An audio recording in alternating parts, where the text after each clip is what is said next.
What's going on, guys? Welcome back to the You Know Ball podcast. I am your host, Trill Bro Dude, and I am officially I'm still in health and safety protocols. I still have COVID, and I have not left my house, but I am feeling good enough to podcast for the first time in a week today. So we are back. I just want to talk real quick before we get into anything else about our partners from Underdog Fantasy. If you have not already, please sign up using the promo code SLOP. Right now, we are running a contest up to the trade deadline where you can guess where NBA players will get traded before the deadline. And if you get that right, you can win up to $500 in Underdog Slop cash. So go there, sign up, use the promo code SLOP. You can play with their Pick'em, which is a lot of fun. I've had a lot of people reaching out to me saying that they've been doing those recently. Also, you can do their fantasy drafts. We've been doing NBA ones and NFL ones all throughout the season, so you can join us on their Play Against Me. And it is a ton of fun. Sign up for the Slop season contest as well. So thank you to Underdog for sponsoring this episode. Sam, what's going on? How you feeling? How are your holidays? Yeah, this is incredible. I mean, I gotta admit, when word reached me that Trill had passed away due to COVID, I was thinking, boy, how are we gonna fix the show?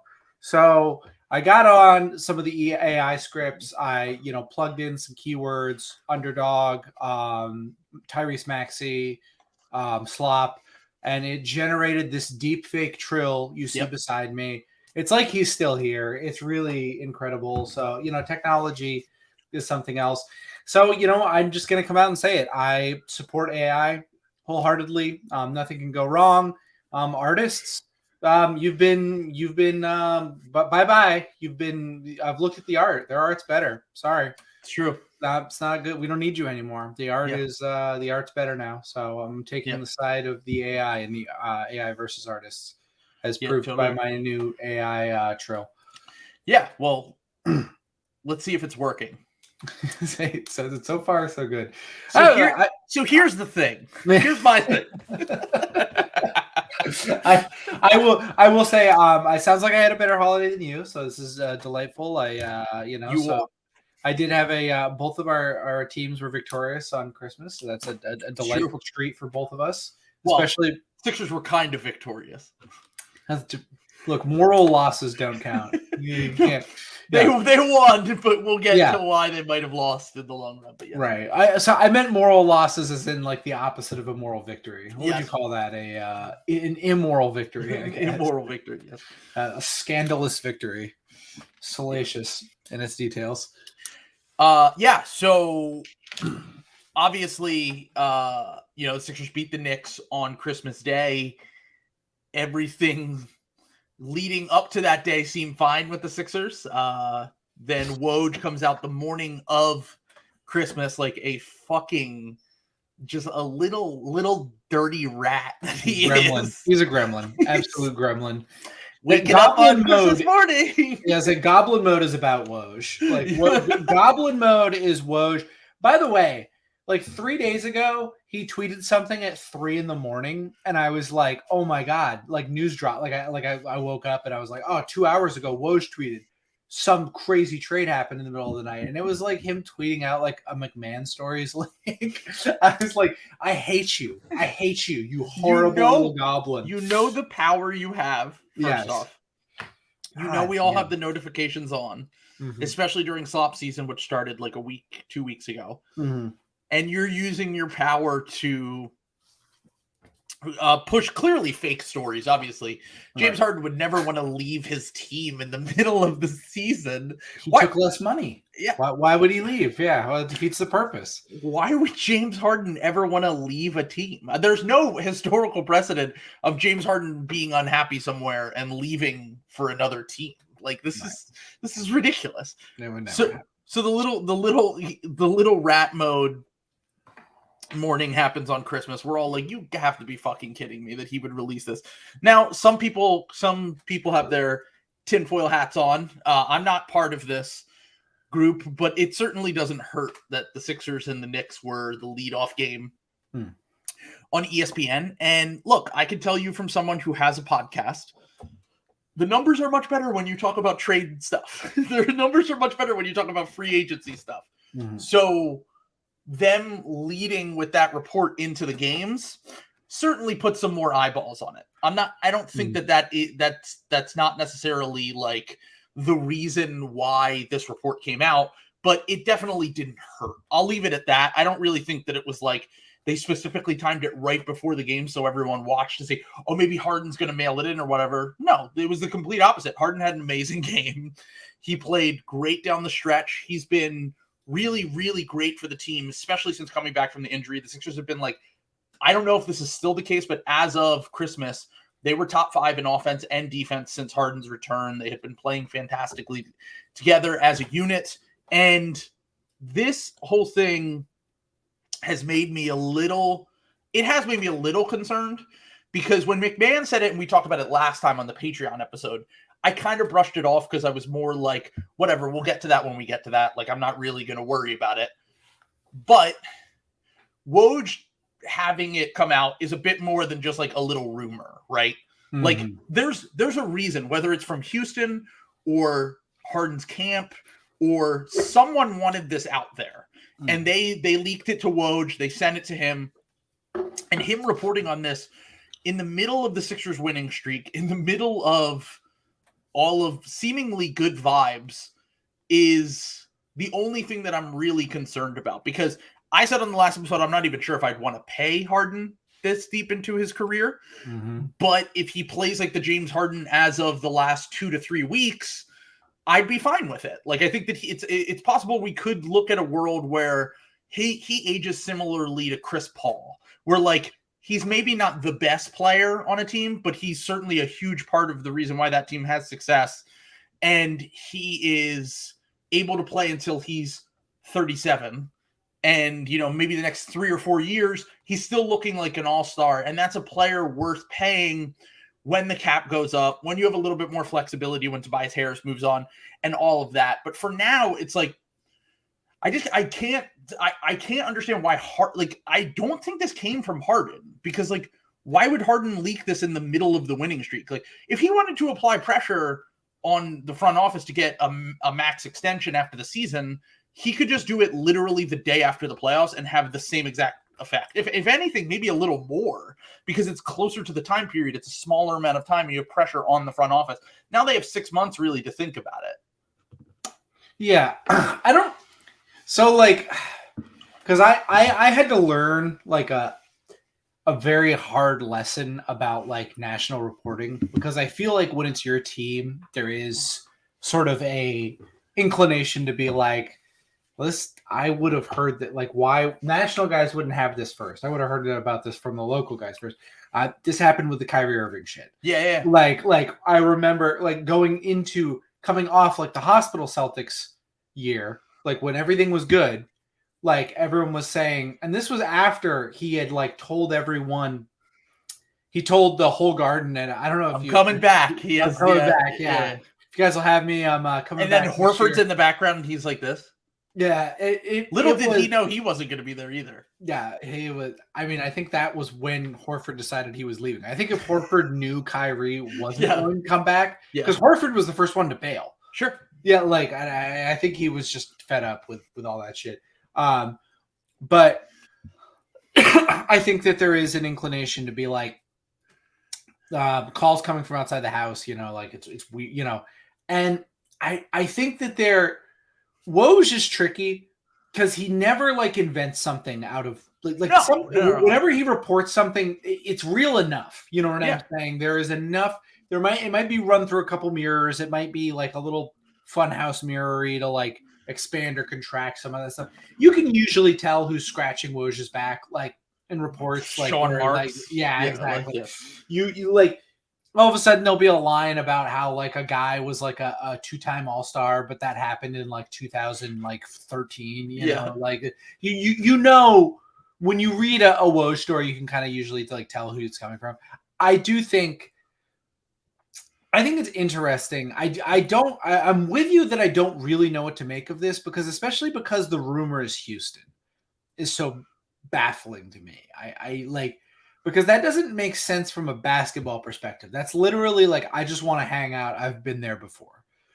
Like, yeah. You know what I'm saying? Like the Lakers would be like the Lakers are going to have cap space after the season. Right. Like that would make more sense for me. Way more sense. You know what I'm saying? Like, I would take this report more seriously, or at least think it was less weird if like that was the rumored destination. Sure. Like, and it's not like he can do the LeBron thing when he like went back to Cleveland and like go in there and be like, trade all your young guys to like build me an instant contender. None of those guys have value. You're gonna like. You're gonna like Green is really the only one that has real value, and he's too good to trade. He's still not good enough to get you back like someone amazing. Just basically, Jalen Green's like too good to trade. And you probably wouldn't want to trade him. He'd be like your running mate at that point. Like Houston's weird in that they have theoretical talent, but they have like literally like less talent. Like less proven talent than like anybody in the league. Like even like the Spurs or the Pistons have more like solid guys who have trade value. They have like so few guys that have trade value. They have guys who could develop. They've got Jabari Parker, Jabari Smith Jr. They've got close enough in my mind. But yeah. Oh no. But point here stands. Like it just doesn't. That is the weird part to me that doesn't really pass the smell test. You know what I'm saying? Because you're literally just saying James Harden is done caring about winning and losing basketball games. Like he just wants to go hang out, which I guess is believable. That kind of feels like something Harden would do to me. Yeah. But 3 weeks ago, he was doing an article that was written by Jerome Weitzman, I believe. And in Jerome's piece, he was literally talking about like all he cares about is winning a championship right now. It's the last thing for his legacy where he feels like if he wins that title, then he'll have accomplished everything he ever sought out to accomplish in his career. And like the timing of it all is a little bit strange to me. Maybe it came from Houston. I don't know. Maybe Houston, but I mean, look, kind of they want him though. Either. Well, that's the thing is, it's like who wants they want him. They want Harden. So Tim McMahon said on the Low Post as much. I said before I listened to the episode of the Low Post. If you don't believe me, you can ask people in the Discord. I was like, dude, they would take James Harden back in a heartbeat. And then people are like, why? And I'm like, well, think about it. The owner only cares about making money. Yeah, and bringing Harden back will at least Houston. I'm not saying that they don't. Maybe their attendance is decent. I don't really know. I didn't look it up, but like they care about selling jerseys. They care about having a brand. They care about being relevant. They care about all that shit because the owner is so obsessed with money and image and all that shit that I think that bringing Harden back and honestly, Harden's still a really good player. Like I think so. It's like the Kobe tour, like at the end, like that's what you're getting is kind of, but more like Harden plus the young guys is what you could sell because as you just pointed out, they really have the least amount of proven talent of maybe any team in the NBA, and because of that might the process created sickos, right? It created super fans. It created people that were obsessed with like spreadsheets and the ideas of what people could be and guys who just like were going crazy about the draft and that stuff. But it doesn't really doesn't generate ratings, doesn't bring in people into the stadium, doesn't sell jerseys. It doesn't do the things that most owners care about.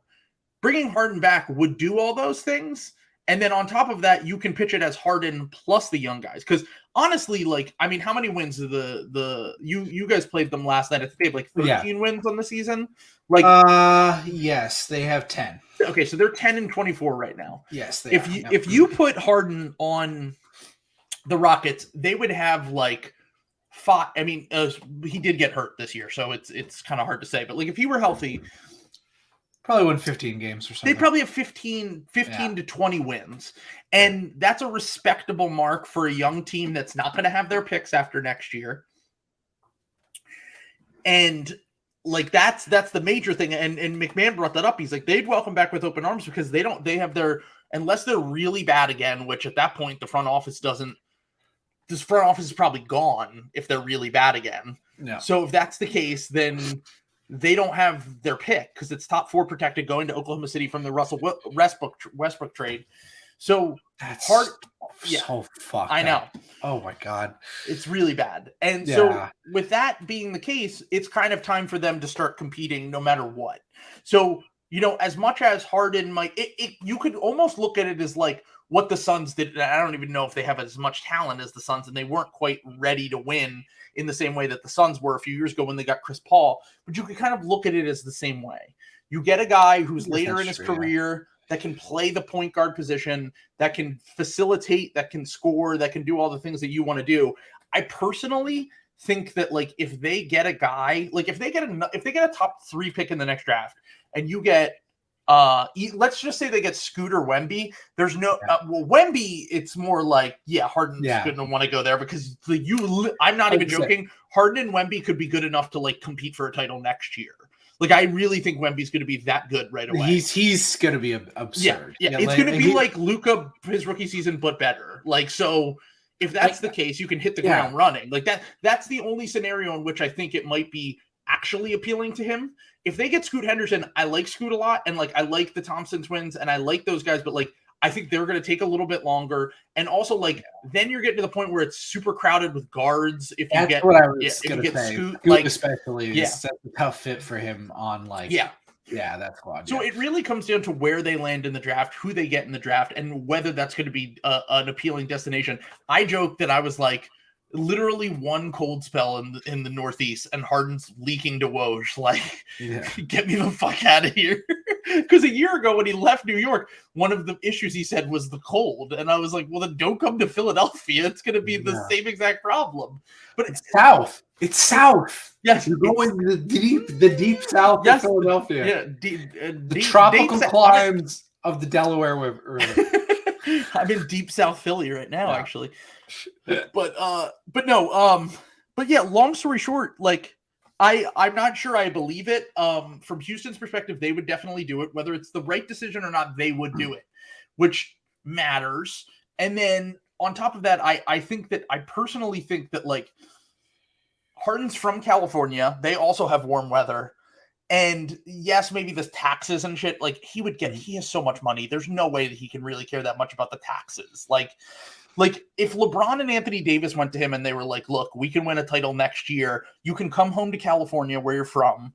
You can play here. And if it doesn't work, you can leave. Then like, cause another part of that Low Post interview that Tim McMahon did, he said the thing he's heard is that Harden wants to start doing 1-and-1s. So like he gets the 1 year plus the second year option like he did with the Sixers this year. So in that case, if I'm the Sixers, it's music to my ears. I was going to say, that's perfect. That's amazing because then it's like, okay, if Harden comes back and he's cooked 1 year, he's an expiring contract the next year and you can just trade him or you can figure out a way out of it. So seems like his people shouldn't be telling him that because he's not somebody who's exactly known for like, taking care of his body the way say LeBron does. Yes. You know what I'm saying? Yeah. Like that if I were like in his circle, I'd be like, no, just 4 year, 5 year, 5 year, brother. Like lock that in. You're not. No, I agree. Yeah, like he should be looking for longer term. So I guess that's to play like a little bit of devil's advocate here. So to go back to what I was saying before, the interest was definitely signaled on both sides at some point. Maybe Houston brought it up now. And it was like kind of old. Maybe Harden explored it in the offseason, but I don't think this was just invented. You know what I'm saying? Like, I think that it was Harden said something about this. It's real enough. If Woj reported it, it's real enough. The other thing, I'm still real weirded out. I mean, I guess I accept this. Him not like getting the paperwork in on time is weird. Like, that's weird. From last year? From last year, yeah. Like when he didn't get the paperwork in to get his option picked up, right? Yes. But yes, like that was something that he was working with the Sixers on, I think. Because the Sixers benefited from that. Because, well, they didn't really benefit from it. We got PJ Tucker and Daniel House. But the idea behind it was he opted out to take a lower cap hit so the Sixers would have access to those exceptions. And if he had opted in, they would have not had access to any of them. Right. Well, no, but wasn't there But there was another part to that, I think. No, that was it. That was the thing. It? I know what you're talking about. Yeah. The thing was that everyone was like, "Oh no, is Harden going to leave after the season now? Like, did he just say that so he could get out of Brooklyn and now he's going to go wherever he wants and blah blah blah?" But no, the whole thing was he forgot to put in the paperwork because Morey basically probably said, "Hey, you can always just accept that at a later time and we can have the discussion in the offseason." So what happened in this offseason? He opted out and signed. He opted out. He signed a 1-and-1 deal for about $10 to $15 million less per year. Okay. So the Sixers could get access to the MLE and the BAE. And honestly, he's outplayed what he's making this year. Like he's making $30 million this year. He's been playing like a $35 million player. Like he's been really good. Like he's a top 20 player again. And if anything, I'm fine with paying Harden, especially if it's a 1-and-1. The only thing that was weird to me about this new report was the Joel Embiid piece of it, because he said he has a great relationship with the front office with Morey, Tad Brown, all them, but it's a working a working relationship with Doc Rivers and Joel Embiid. And I'm like, okay, Doc Rivers I get because it's pretty obvious that no one really cares about Doc. He's just there because he makes a lot of money, like whatever. Right, exactly. I don't think the players hate him, but I also don't think they wouldn't care if he was fired. Except for Joel Embiid, obviously. Right. But the Embiid thing is weird to me, and it kind of goes back to your point. What you were saying is like we would have heard this from local reporters. Yeah. Like I'm not plugged into the Sixers at all. I don't have sources within the front office. I don't know anything, but I hear things, and I have never heard in fact, I've heard the opposite about Harden and Embiid. All I've ever heard is that they get along, and like they see, unless they're really good. It's not even. I always heard shit about Ben. Even when Jimmy first got here, I heard they didn't get along at all for like the first 2 months. Like I heard stories, I heard shit was going down, like whatever. But eventually they ended up being cool. Like the Harden thing is like literally they hang out off the court. That's the only part of the report that really made literally no sense in my head was that like, why would there be any sort of beef or conflict with Joel when they're both playing the best basketball they've ever played together? Yeah. Like they've been incredible recently. They're unstoppable offensively certain games. And on top of all that, like maybe it's a ploy to get rid of Doc because he doesn't like Doc, but like why is Joel also being included in there? Like these are the things that I'm looking for in this report. Like is who's trying to plant these seeds to kind of make that division? Yeah. That's what I guess. I mean, I don't know. I'm kind of skeptical it's a Machiavellian.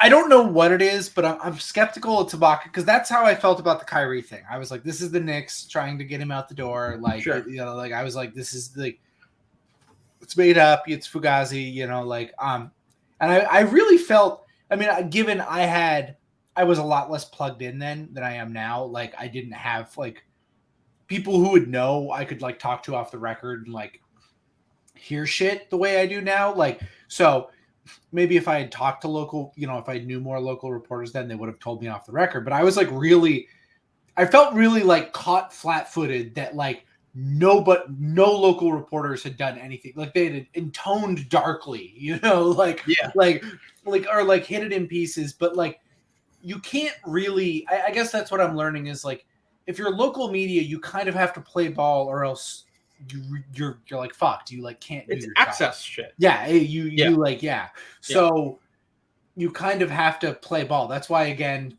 Tim Bontemps is the god. Him Bontemps, Chad Pim, God, because he literally does not give a shit and will just tell you exactly how it is. The only ethical NBA journalist. God love him. But it is. I don't know. I guess my stance is I just think it's weird. You know what I mean? I don't think Harden's necessarily leaving because everything you just said makes total sense, and I totally agree with it. Like, but something about that report is very strange to me, and I don't know weird. What it is. Yeah. Yeah. No, there, like you said, there's something here. Mm-hmm. Whether it's, I don't know what the intent of all of it is, but it does feel, it feels really strange and kind of, to your point about the local reporting, because the local reporting in Philly has kind of never been that way. Like I actually Kyle Neubeck and like I was just gonna say Neubeck seems like he kind of will. Yeah, you will tell it like honest. It is. Yeah, I'm gonna say for a local guy, I've read some of his Sixers stuff, and he hasn't pulled punches before. Yeah, I was gonna say Kyle's always been honest. You know, and I think Kyle's been pretty plugged into the front office even throughout all of this, and he just gives his honest opinions. But like I do have one theory actually involving a Sixers journalist that's kind of separate from this, not totally separate, but like I don't know if you've noticed, but like. Obviously, PJ Pompey is Varas. He is Pompey. This actually is about Pompey. Let's go. Okay, so Pompey, Keith Pompey, friend of the podcast, been on the show before. Technically, hilarious. He has had a new obsession. So every year he always has a new obsession. I've talked about his Tobias Harris shilling before, and Tobias has been playing better recently, but like. The shilling is kind of funny, the over-the-top shilling. Right. Because clearly Tobias's dad, who's Tobias's agent, is one of Keith's main sources. But his new obsession this season is how bad the PJ Tucker contract is. And I'm sitting here thinking, like, why is he so mad about this? Like, like what happened that made this his obsession this year? And he's not wrong. Like I've been. I was just gonna say, I feel like I've heard this before. Yeah, the PJ Tucker contract isn't good, but it isn't. It isn't, and I've been pulling my hair out. But why is Keith of all people obsessed with this? Like this is not something that Keith would pick up. Keith would go out of his way to defend PJ Tucker and say why actually he's good at rebounding and defense. Like this is not an analysis that Keith would come up with on his own. My theory with this is that Keith. When he reported over the summer that the Sixers were signing that deal with PJ and got the team in trouble because he said it so early. He said it like 3 weeks before it happened. Oh, yeah. That got them in trouble with the league. They got tampering investigation. They got a fine. They lost.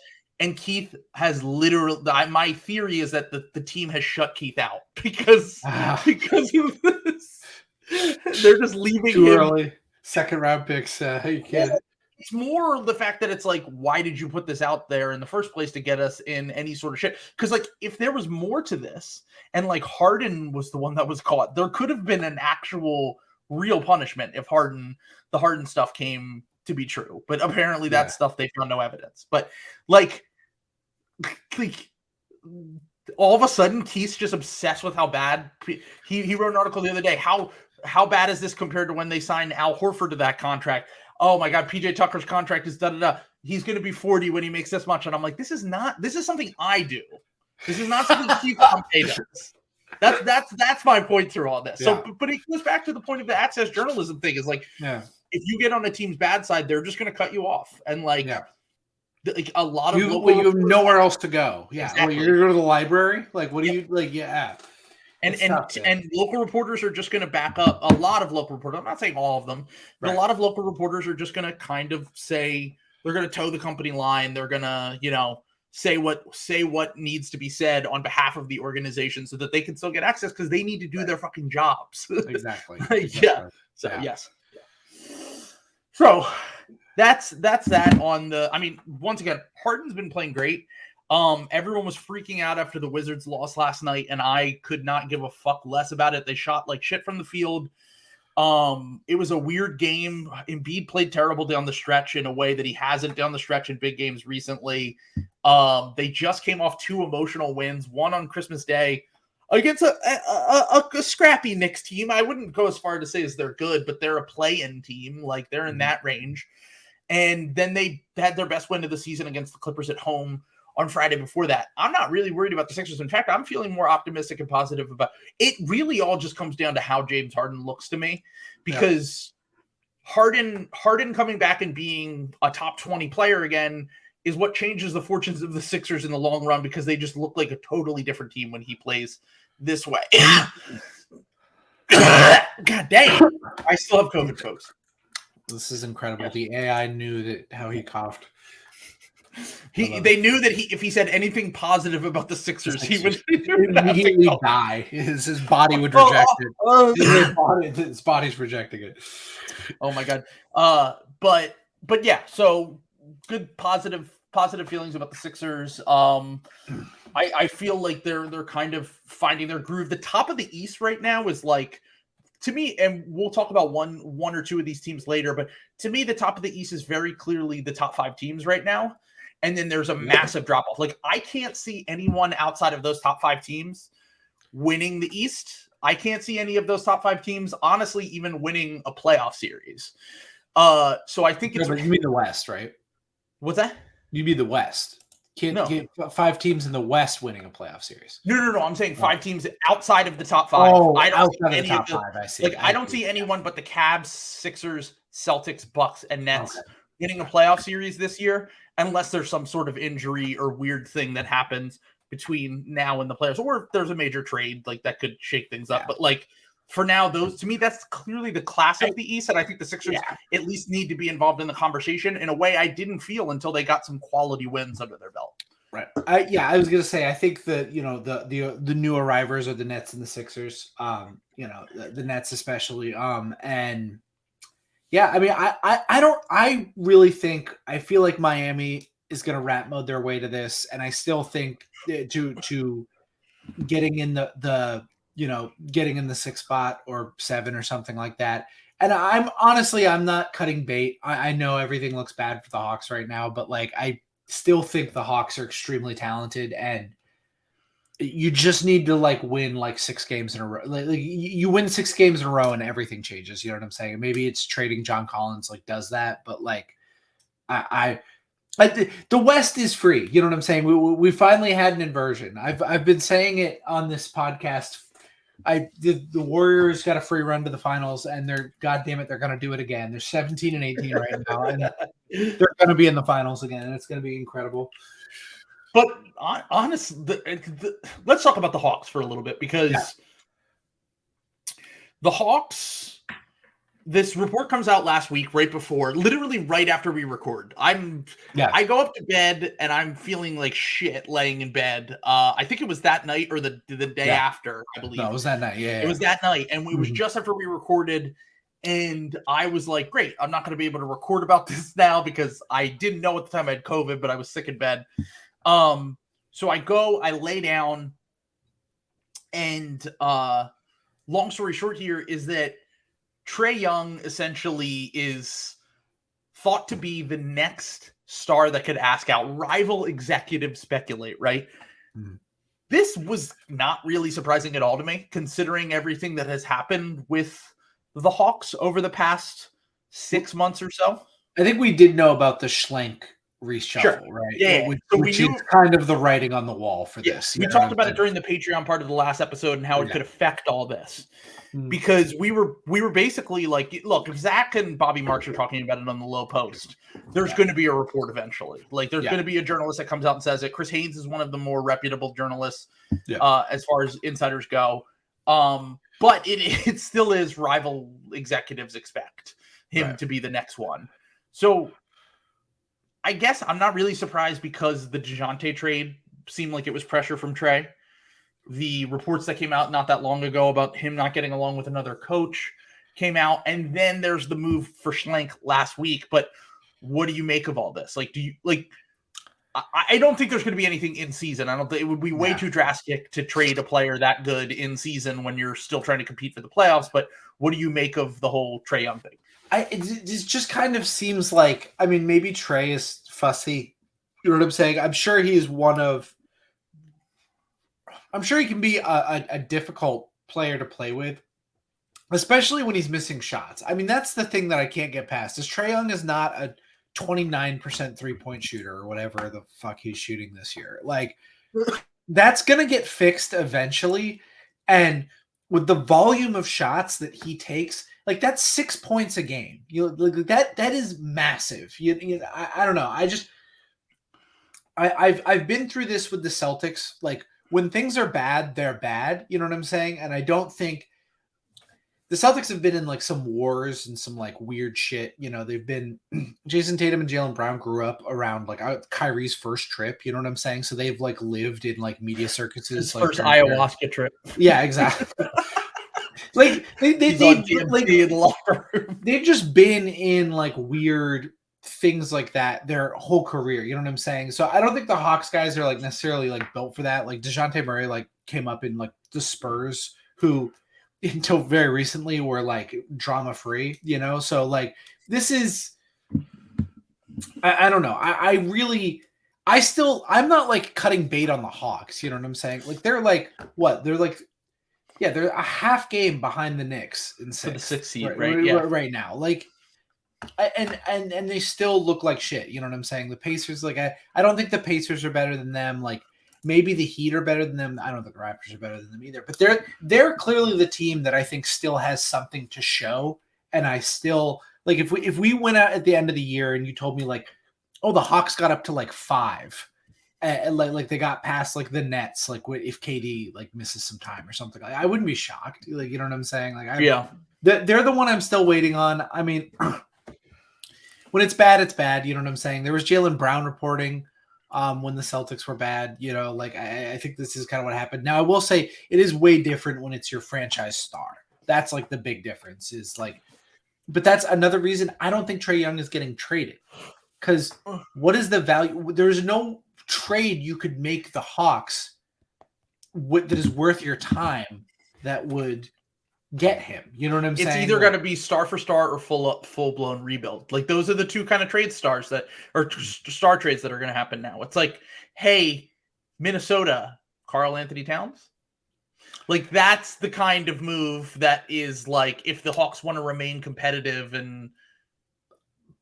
Yeah, I just think it's going to take like a Rudy Gobert style trade, though. You know what I'm saying? Like with something where it's like a disaster. You know what I'm saying? Because I don't think the Hawks are going to say yes unless it's something like that. Because speaking of owners who like money and, you know, franchises that are not particularly well established, like the Hawks were struggling for like a long time, you know, and no one gave a shit about the Hawks even when they were good. Right. Like, they won 60 games and no one gave a shit. Like DeMar Carroll, like people didn't know who that was in the city, you know. People didn't know who Al Horford was, and he was the best player on the team. Like that. Trey's a different level of marketable star. Right. Like he cooks, he's a hooper, you know what I'm saying? Like he's very exciting. Instagrammable. TikTok. Yeah, like he does all the cool shit in the playoffs. Like him what he did to the Knicks was like instant, you know, like the Hawks, no Hawks players like ever had that cachet besides like maybe Dominique Wilkins or something like that. Like that in itself is so important. I think they would like rather fire the coach and like clean the front office and like just restart the team around him than actually trade him. It sounds like that. I mean, it sounds like they'd consider it, but I think they're going to wait until after the season to kind of revisit it all. Because, all right, well, let's look at the Trae Young track record. You know what I mean? Like, I'm not going to go all boomer and be like Russillo and Simmons who have a fucking vendetta out against him, because I know KOC said, like, right when the trade rumors came out, KOC was like, he doesn't move off ball. He can, you know, he tends to make guys kind of stand around. He doesn't seem like a lot of fun to play with. You know, he's one of the worst defenders we've ever seen. Why would any team want to trade for this guy? And I'm like, the same reason why 50% of organizations exist in the NBA, to make money. Trae Young will put butts in seats. You think that if Trae Young got traded to the Knicks tomorrow, they wouldn't be like, not that the Knicks need help selling tickets, but they would be more relevant than they've been in since Melo left. Like, oh my God, Knicks fans would cream themselves. Like that's like a match made in heaven. You know exactly. Like, that's exactly what, like, they would die for him. Like Knicks fans would there are right now a dozen Knicks fans who, if they were told like, we need you to sacrifice, we need you to go do the midsummer thing and jump off the cliff to get like Trae Young, they would do that. I will do it. Like, I will do it for the I will be the one. I will be the sacrifice to get Trae Young though. And that's Trae Young. Like, you know what I'm saying? And because that's the thing is like, Trae Young is an all NBA player last year. That's the other thing. Like, he has been a few times, hasn't he? Yeah. Like 2 or 3 times. I guess because I get why everyone's inclined to think it, you know, his numbers are fugazi, you know what I'm saying? Because he doesn't play defense. He is like a generationally like bad defender because of just how small he is, you know, like and all that other stuff. And he also just doesn't try. And he also just like doesn't try. You know what I'm saying? Like AI did that. You know what I'm saying? Like in the Sixers, not artificial intelligence. Allen Iverson, right? Yeah, Allen Iverson like did this. You know what I'm saying? And I think that we're looking the wrong way. I don't think that. I don't know. Trae Young is playing bad, but like I don't think this is all kind of getting pinned on him. And I don't know. Maybe he's awful to his teammates. You know, maybe he's a prima donna. Maybe there's all this other stuff he's destroying. You know, coach killer, whatever. Maybe that's all true, but he's a really fucking good basketball player. And you took Kevin Huerter off his team and put DeJounte Murray on it. Like I don't know. I think that's the cardinal sin. You're the one who didn't want to pay for fucking Kevin Huerter and the luxury tax. So right. I don't want to hear that's, it. That's the bigger thing to me is like, you could have just kept Kevin Huerter. Like, right. There's no reason those three can't play together. There's no reason that those three can't always, one of them always being on the court. And like, yeah, maybe Kevin Huerter wouldn't have been as good as he is right now with the Kings because they've unlocked a different level of him playing in that system where he's moving a lot more and whatever. But like, I don't know. It feels like you knew that Kevin Huerter was a playoff guy. Everybody knew Kevin Huerter was good. I'm sorry. Everybody knew Kevin Huerter. We all Sixers fans knew. He killed us. Like I remember after Tyler Hero's rookie season when he played really well in the bubble, I had a buddy, Marty Teller, who comes on the podcast all the time, who was sending me stats and was like, Kevin Huerter's going to be better than Tyler Hero.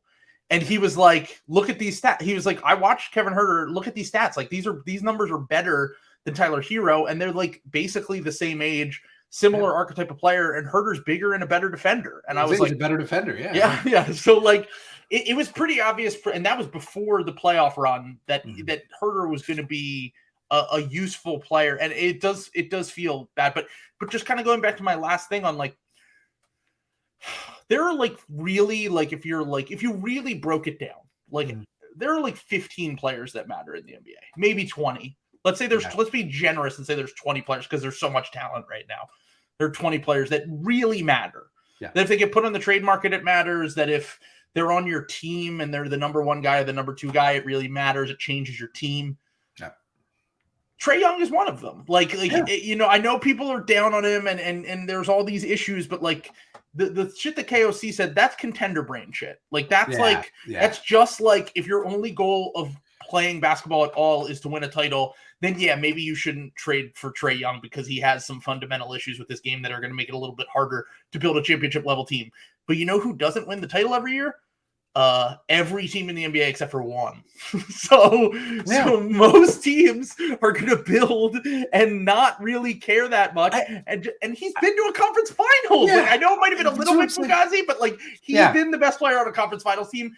And that's something that even like some of the best players, including Joel Embiid, cannot say. Yeah. You have to look at the conference finalists.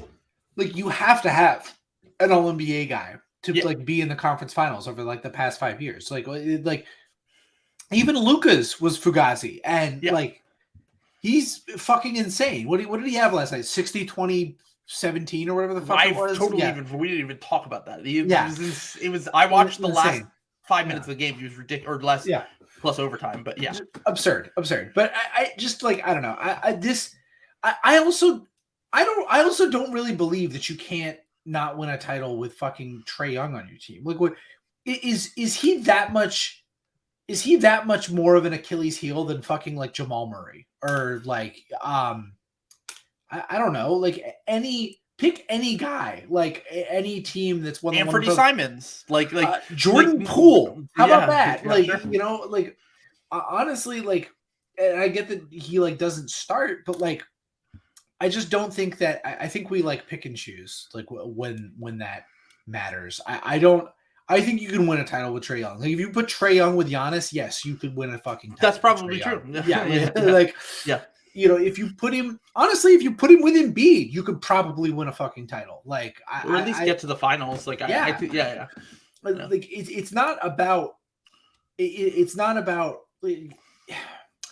It's not about can he be. I guess the thing is like, can he be the best player on a championship team? Probably not. But there's like 6 of those guys. Yeah, there's not many.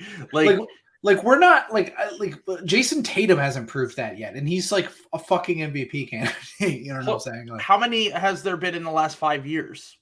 It's literally the same guys. Yeah, it's like it's Kawhi, Giannis, LeBron, Steph, and That's it.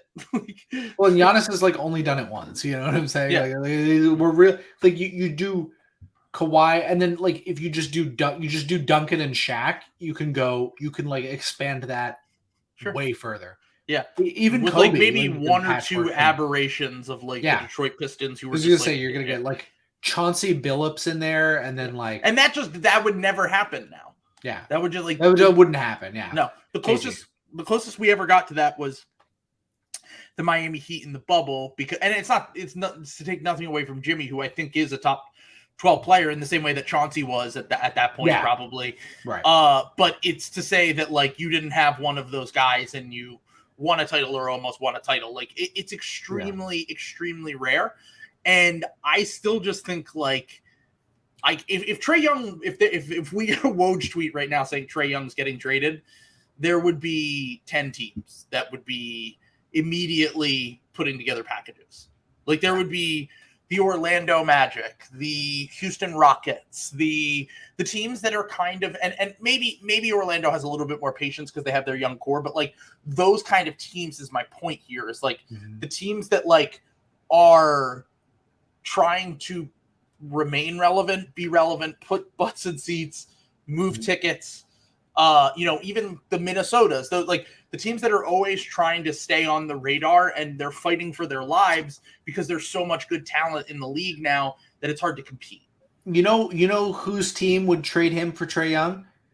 Anthony Davis right now. Probably would. I'm just right now. And Anthony Davis was an MVP candidate 2 weeks ago. Yeah, that's what I'm saying. Yeah, like I don't know. I think the trade disrespect gets way out of hand. For this literally happened to Jason Tatum like this time last year, like where Jason Tatum just shot like dog shit for like 3 months, and everyone was like, "Wow, it's over in Boston." You know what I'm saying? Like the difference is that the difference is that the Celtics have had at least comparatively to the Hawks, is a little bit of sustained success. Like if the one thing I will push back on that is like, Trae is he did have the conference finals run, which I'm not taking away from him, right. But that season started off like shit too. Maybe this season will bounce back, right. But like the large history of his career, and not all his fault. They were good when he was on the court a lot of the times, even when they had bad teams. Yeah. But he doesn't get the benefit of the doubt that a lot of other guys get, because they're not consistently in that top six now. They were a play-in team last year. They were the 5 seed the year before. They never made the playoffs the year before that. So like, all I think it takes is like 2 or 3 years from Trae Young pretty consistently being in that top 6 and not shooting the way that he's shooting right now, which we all know is going to balance out. Like if it doesn't, it will be another historical outlier. Yeah. So my whole thing on this is like, I don't care as much about like, I think it is a fair criticism to say like, maybe having Trae on your team doesn't automatically make you a playoff team in a way that it does with certain other guys. And that's why he shouldn't be considered in that tier. My problem comes down to when all of the criticisms of Trae Young become more about what he represents and who he is as a player than like actually like all the boomerism shit about Trae that drives me nuts.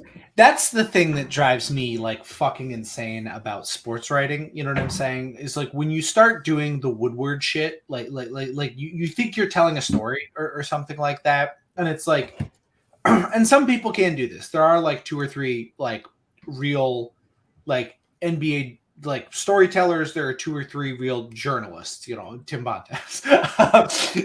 there are, but most NBA people who talk like that are and kind of have those criticisms are like, let's not get it twisted. You're a gossip queen. Like that's what you're doing. You know what I'm saying? You're the gossip queen. You know, we don't like Trae. He can't sit at our table. Exactly. And it's like Bill acts so surprised and hurt when like these guys are like hate him, and it's like, no, you're a shithead to them all the time. You know what I'm saying? Like if we were more famous, I would not be surprised at all to hear that Steph Curry wanted me dead. I would. There would be no foul. I would never complain about that. I would be like, absolutely, Steph. Like, you know, like look, if Pascal Siakam You know, send me some death threats, it would be warranted. Yeah, exactly. Like that makes sense.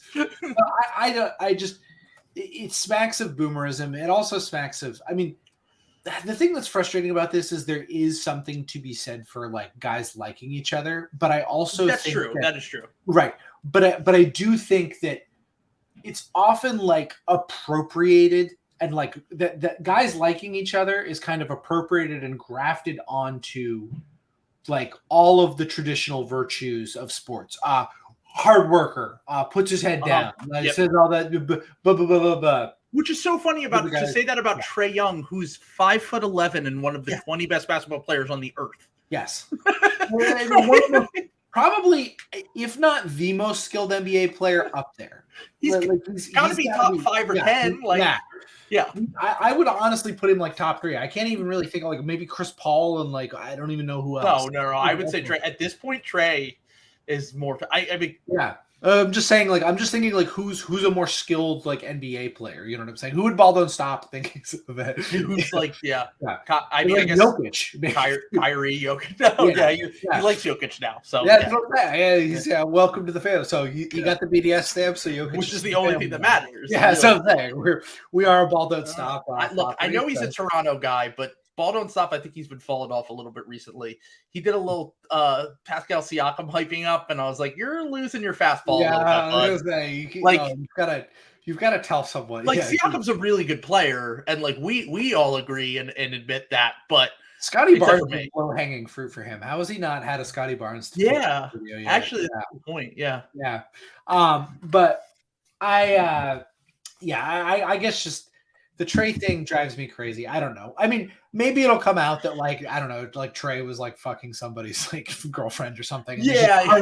Possible. Yeah, like there's like if there is something like that that's like real, you know what I'm saying? And I'm sure there are guys who don't like him, like throwing Nate McMillan under the bus, who I think is a generally like a player's coach and a pretty well liked guy. I put this more squarely. I think this smacks of me to an ownership group kind of realizing, oh shit, we got caught making our team worse because we're cheap. Fuck. Travis Schlenk, go away. And then after he just got like the steal of the draft at AJ Griffin at number 15. That is absurd. I still don't understand. If I were someone else, I mean, he's getting a free job, like whatever. You know what I'm saying? Like I'm sure he got promoted. You know what I'm saying? He'll get another job. I'm sure he'll go back to Golden State or some shit. I think I would hire him. I'm standing behind. I think Schlenk's good. He did like a pretty good job. I just think, like he had just the right mix. Taking Kevin Huerter out of that and adding DeJounte Murray into that is just that mix is not right.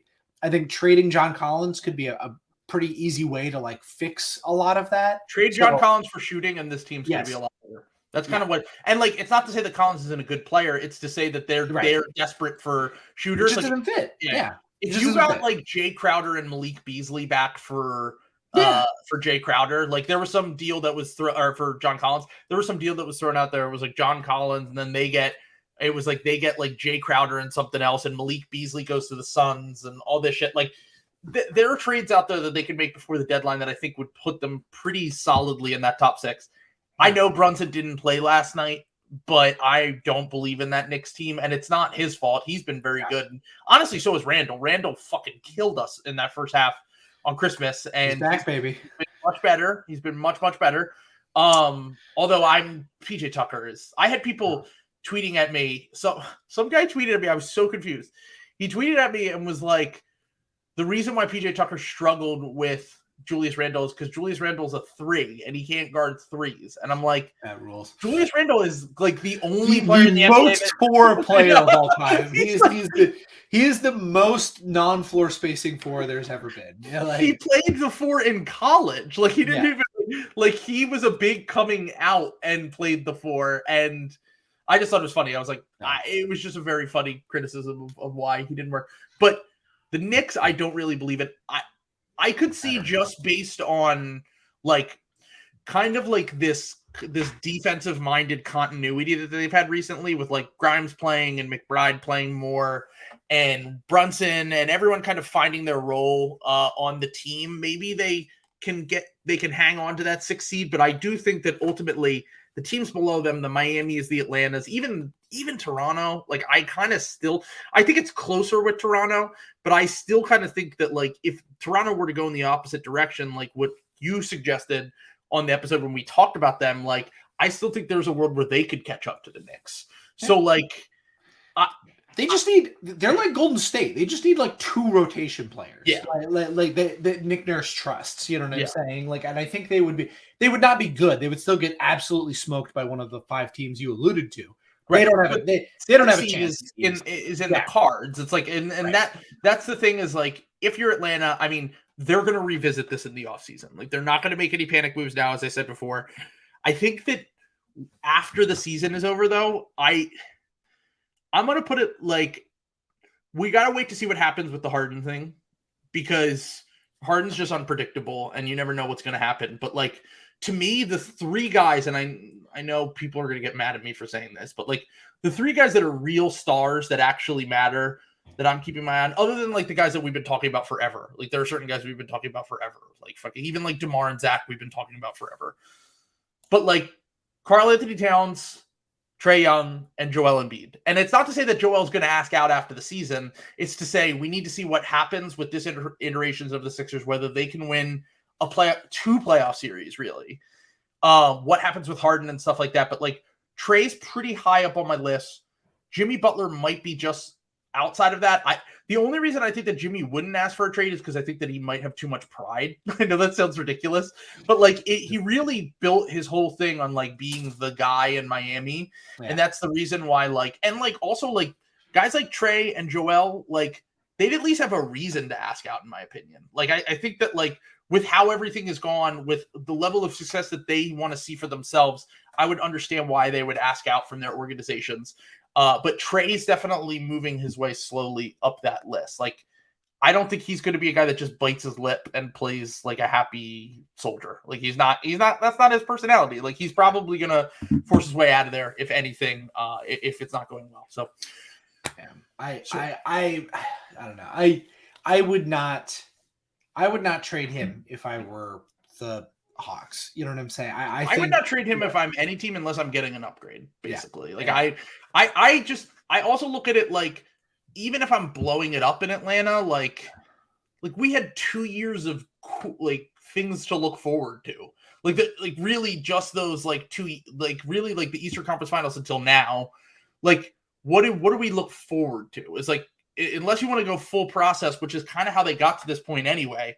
They were calling them like the process South and stuff. Like they were doing a lot of like the same shit that Hinkie was doing, just not on the same level, until they got Trae and they got a competitive team. Like I don't know. I think I would still try to. We have a Julius Randle defender in the comments, by the way, Jonathan. I saw Jonathan. Julius is close to like he loves. He got mad at me in the Discord because I said Brunson was an all-star like 2 months ago or like a month ago.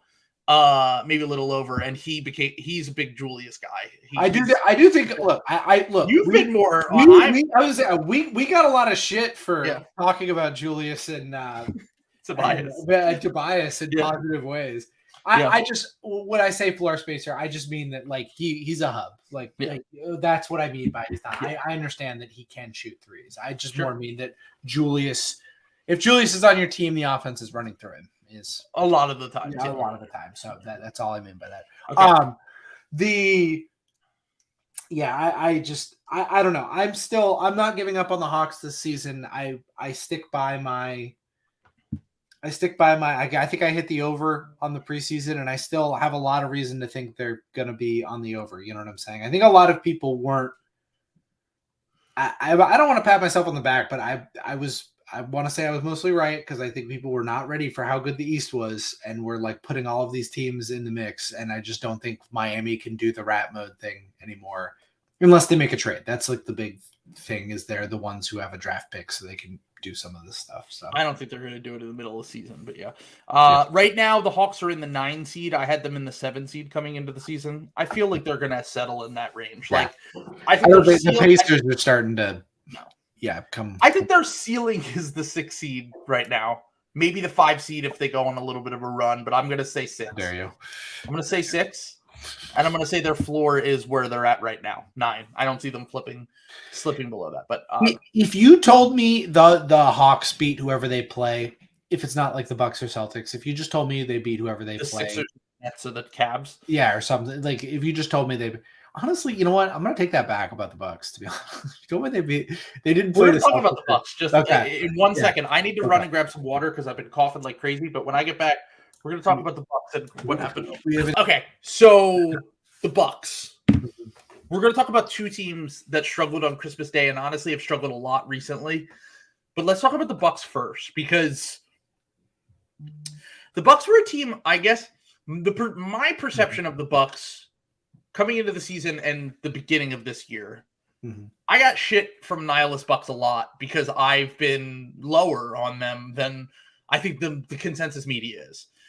I think that Giannis being this amazing player who's been probably the best player in the world since they won the title has covered up a lot of kind of things that I've been worried about with this team. And I know it sounds ridiculous to say because Giannis is still incredible and like probably still the best player, if not like the 3rd best player at worst. But like, I don't really think that this Bucks team is all that. Like and it maybe it is just like that season 2 years ago when they didn't give a fuck about the regular season and they were like, yeah, we're just going to kind of do what we're going to care about the playoffs now. Like maybe it is that, but the major thing to me is there's 2 major things really. One is that Chris Middleton is not Chris Middleton. Yes, that's the main thing. Like I don't think they're contenders if Chris Middleton isn't Chris Middleton. Yes. Yeah. If Chris Middleton can't get back to, because he is not hasn't looked great so far. You know what I'm saying? He wasn't available for the other Christmas game. You know, sure. So but that's the main thing for me. You know what I'm saying? They need Chris Middleton very fucking badly. You know what I'm saying? Like I think they were extremely lucky to send the Celtics to 7, like in that series last year, and I think that might have kind of skewed where the Bucks are. You know what I'm saying? Like they need Chris Middleton to be that like top tier team. You know what I'm saying? I think if they're without Chris Middleton, I think they're very much in the mix with these other teams. You know, the Nets, the Sixers, and the Cavs. You know what I'm saying? Like if he's not himself, I could absolutely see them losing to those teams, especially the Sixers, who I think match up very well against them.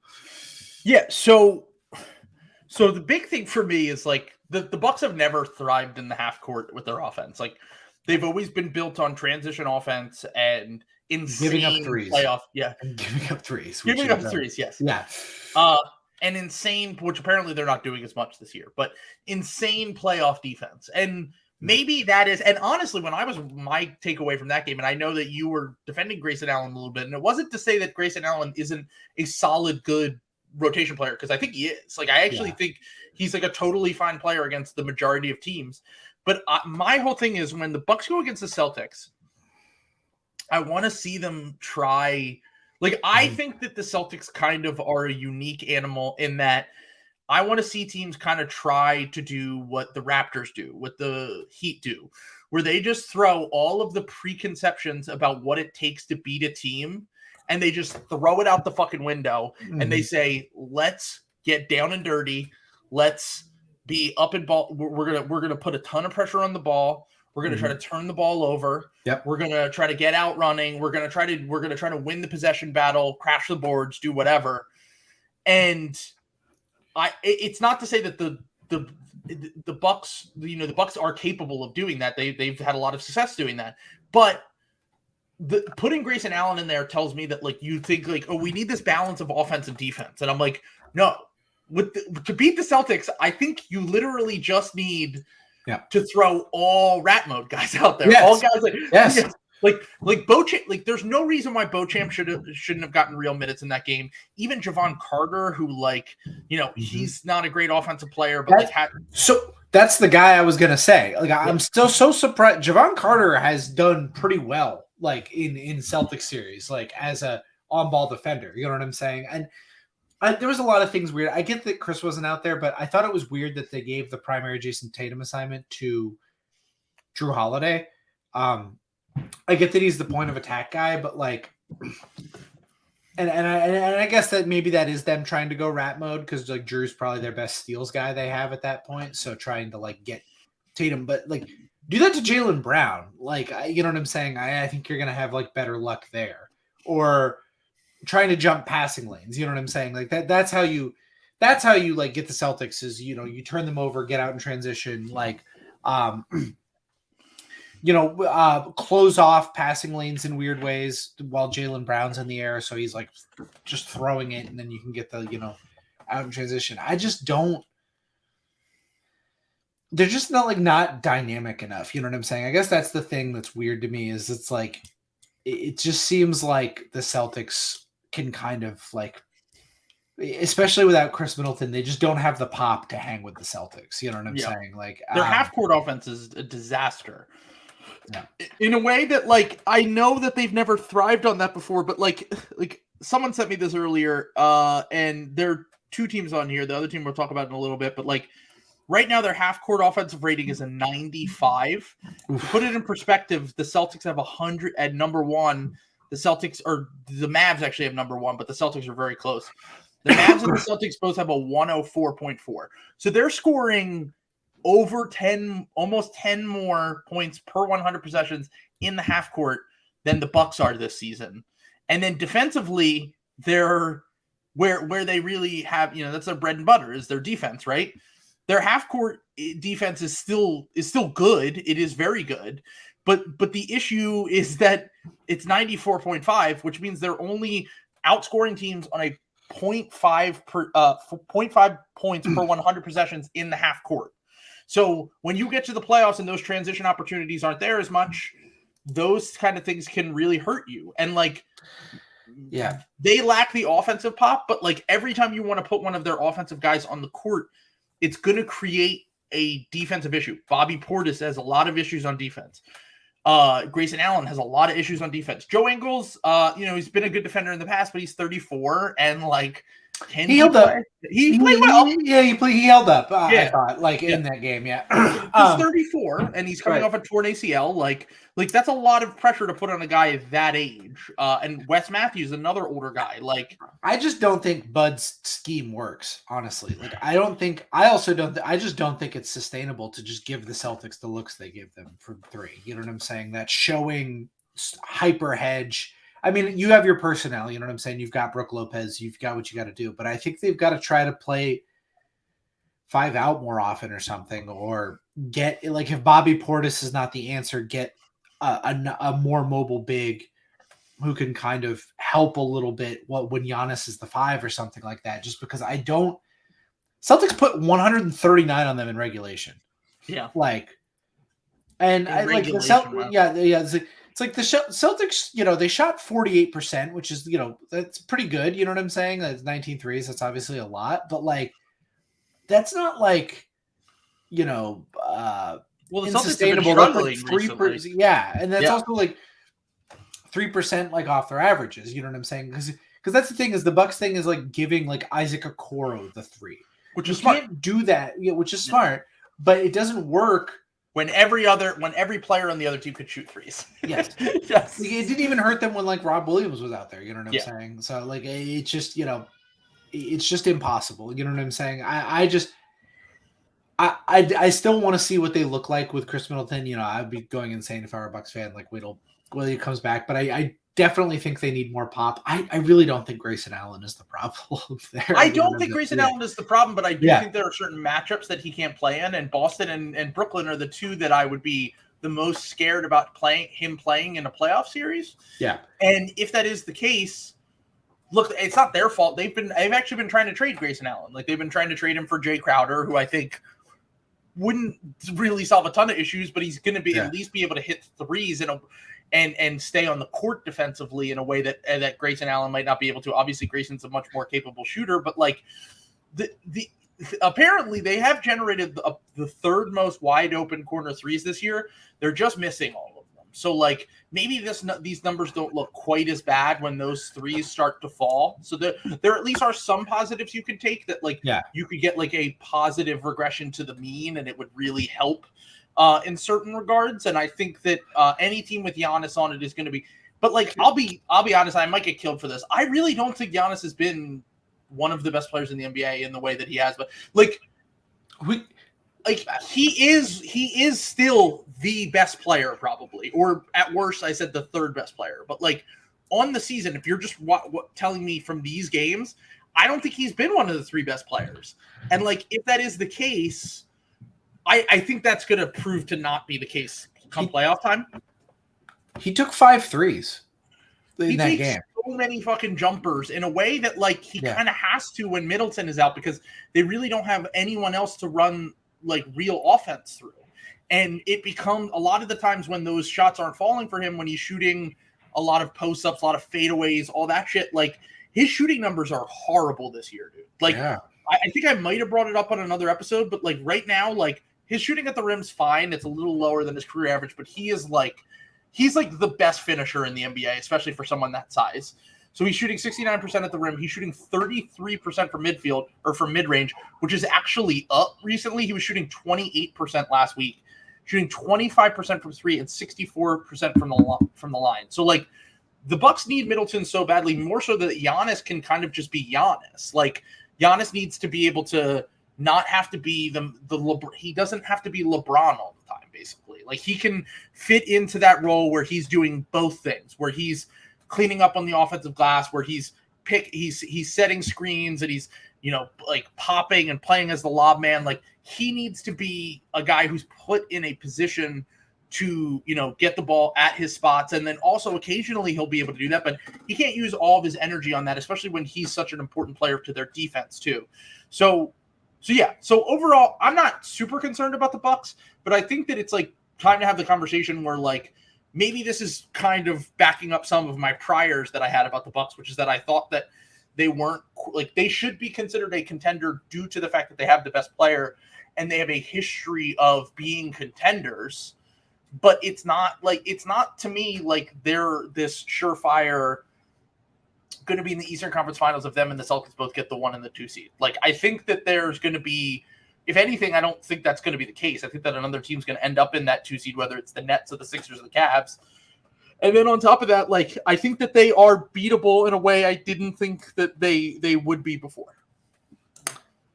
Feta cheese, Bam Adebayo has really let them down in the recent days. They're different players, Bam and Giannis are way different players. They've got there's you could you know the differences I'm talking about, right? You might actually get killed by Gregory Smith. He might actually. Gregory Smith is good.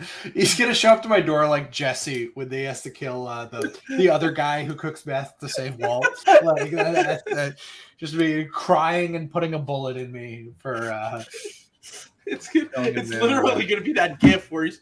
Yeah, good. Just weeping, putting me down. Yeah. Look, Mioikos Carter Williams. Yeah. Carter Williams. What was it? Was that his name? Yeah, I think that was a good one. Yeah, Mioikos is the butter brand. Yeah, that was my favorite one. But yeah. I do think that it's like it's a skid, but like their net rating, even when they were good, wasn't as good as you think it is. Like their net rating on the season has been like a good team, like a playoff team, not like a contender. Like the Sixers, I'm pretty sure have a better net rating, and like 3 weeks ago, no one would have considered them even close to contenders for good reason. I don't really think that they were 3 or 4 weeks ago, but like the Nets have a better net rating, the Cavs have a better net rating, the Celtics have a better net rating. Like I do think that the Bucks need to show some things for me to feel more confident in them moving forward. That I was already a little skeptical on, and like maybe it will just take time, but like I think there is reason to doubt this team. Where do you think the Bucks are in net rating in the league, like in terms of place? Are we going cleaning the glass numbers or just regular numbers? I'm looking at advanced basketball reference numbers, so like net rating by that. Yeah. 8. That's exactly right. They're 8th. Yeah. Yeah. I looked at this earlier, like not on basketball reference, but on cleaning the glass, like yeah. Which filters out garbage time, but like I'm joking. Fucking Krager, nihilist Bucks. Poison my drink. Yeah. Elena, it's like Joffrey. You're going down like in the wedding. But also, the last thing I just want to say on the Bucks is, why did you even draft MarJon Beauchamp? Like, he's 22 years old. I think he's going to be 23 by the end of the season, or maybe the beginning of next season. Like, he's not super young. Like, he's to the point where it's like he could be playing in real games, like the Celtics game the other night. Like, you drafted this guy specifically to play against teams like the Celtics. He's a big wing. Seems like he can shoot now. He's athletic. He's capable with the ball in his hands. I'm like kind of like these are the kind of guys you need to try, because you're going to need to have some lineup flexibility. I know he's been playing more minutes recently, but he's not playing in any of the big games, and he needs to play in real big games. I don't think Coach Bud's a good coach. I've never thought Coach Bud is like, he's considered like a top 10 coach because he's like a San Antonio guy. And like, I think he's just been in some like really good situations. And I don't know. I don't know if he's got the adaptability to like, and the inventiveness to kind of. I mean, he's a top 10 coach. Who else would be? Ty Lue. Okay, let's name 10 Eric coaches. Spoelstra. All right, Ty Lue, Eric Spoelstra. Okay. We can give Steve Kerr it. Steve Kerr. Joe Mazzulla. Is he? Do we know? We can't say Joe Mazzulla yet. We can't. Okay. All right. If we're not going to say Joe Mazzulla, Mike Brown. Mike Brown? I think Mike Brown's a better coach than. If you switch their teams, what happens? Mike Budenholzer won 60 games with the Hawks. That was a good team. That was a really good team. I'm not saying it was a bad team, but I'm saying like the Kings probably have a comparable amount of talent. They got Domantas Sabonis in the middle. Like he played like an all-star. They saved De'Aaron Fox. Like I don't know. Kevin Huerter, our boy. They got literally my boy Kevin Huerter. I mean, maybe he is a top 10 coach. I was going to say top 10 is a lot. Like, that is a lot. Yeah. There aren't many good coaches is the thing. It's like, it's all guys that like I've kind of trashed before. Like, it's like, I can't really say Thibs because I've trashed Thibs. And like, I can't. Like, even the Cavs that I like what am I'm going to go to the bat for JB Bickerstaff. Yeah. Like, I don't really know. Like, yeah. He's a bad person, but I think Jason Kidd actually might be a decent coach, which is unfortunate. Yeah, it's crazy. It's very unfortunate. Although this will also kill Gregory Smith because he knows that Jason Kidd was fucking awful with the Bucks. So, maybe overall, if you're taking coaching resume, I think you got to put Bud up there, like in terms of regular season success. I know he had Giannis, but he won a title, and like I think he's a fraud. I will never be convinced. And I'm not a bit. I used to call him White Doc Rivers, but like I don't think that he's a terrible coach. But all right, let's get to the other team that we want to talk about. Nick Nurse and Will Hardy, by the way. Yeah, they're probably better. Yeah. Okay, so like I'd put like Bud at like 6 or 7. Like he's like fine. Like yeah. Okay, so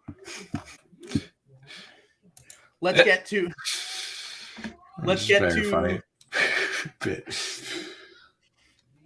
Okay, let's get to the Grizzlies, which we've talked about the Grizzlies a little bit. You did your little victory lap on something. I can't even remember what you were doing your victory lap on. Twitter.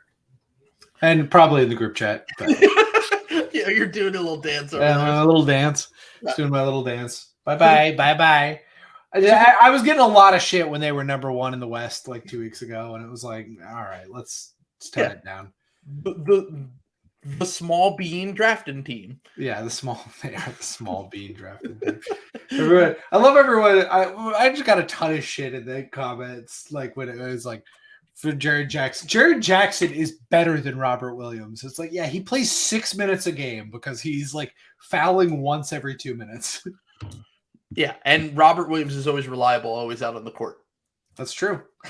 He's been out there the last 3 games. He's flawless in 20. I got shit from people for not giving you enough shit for that comment about about you saying Robert Williams is better than Jared Jackson Jr. And I did disagree with you, but also at a certain point with Jared Jackson Jr., we really do have to talk about the foul thing because part of being a really good NBA player is being able to exist on an NBA court. And that's why Rob made the leap. Rob used to do that, and he just stopped 2 years ago, and that's when he got good because he couldn't play. That was why he couldn't play. The other reason, because besides him getting hurt, was he just got hurt. He fouled at the rate Jaren Jackson does. That's why I roll my eyes whenever we do the defensive player of the year thing with that. No, I'm sorry, but no. I liked how Zach put it, which was Zach put it on a per minute basis, he might be the best defensive player in the NBA. Wonderful. But also part of winning defensive player of the year is playing big minutes. The MVP of the league doesn't average 22 minutes a game. Over the past 6 games, he's averaged 20. He got 26, 21, 28, 22, 28, and 13.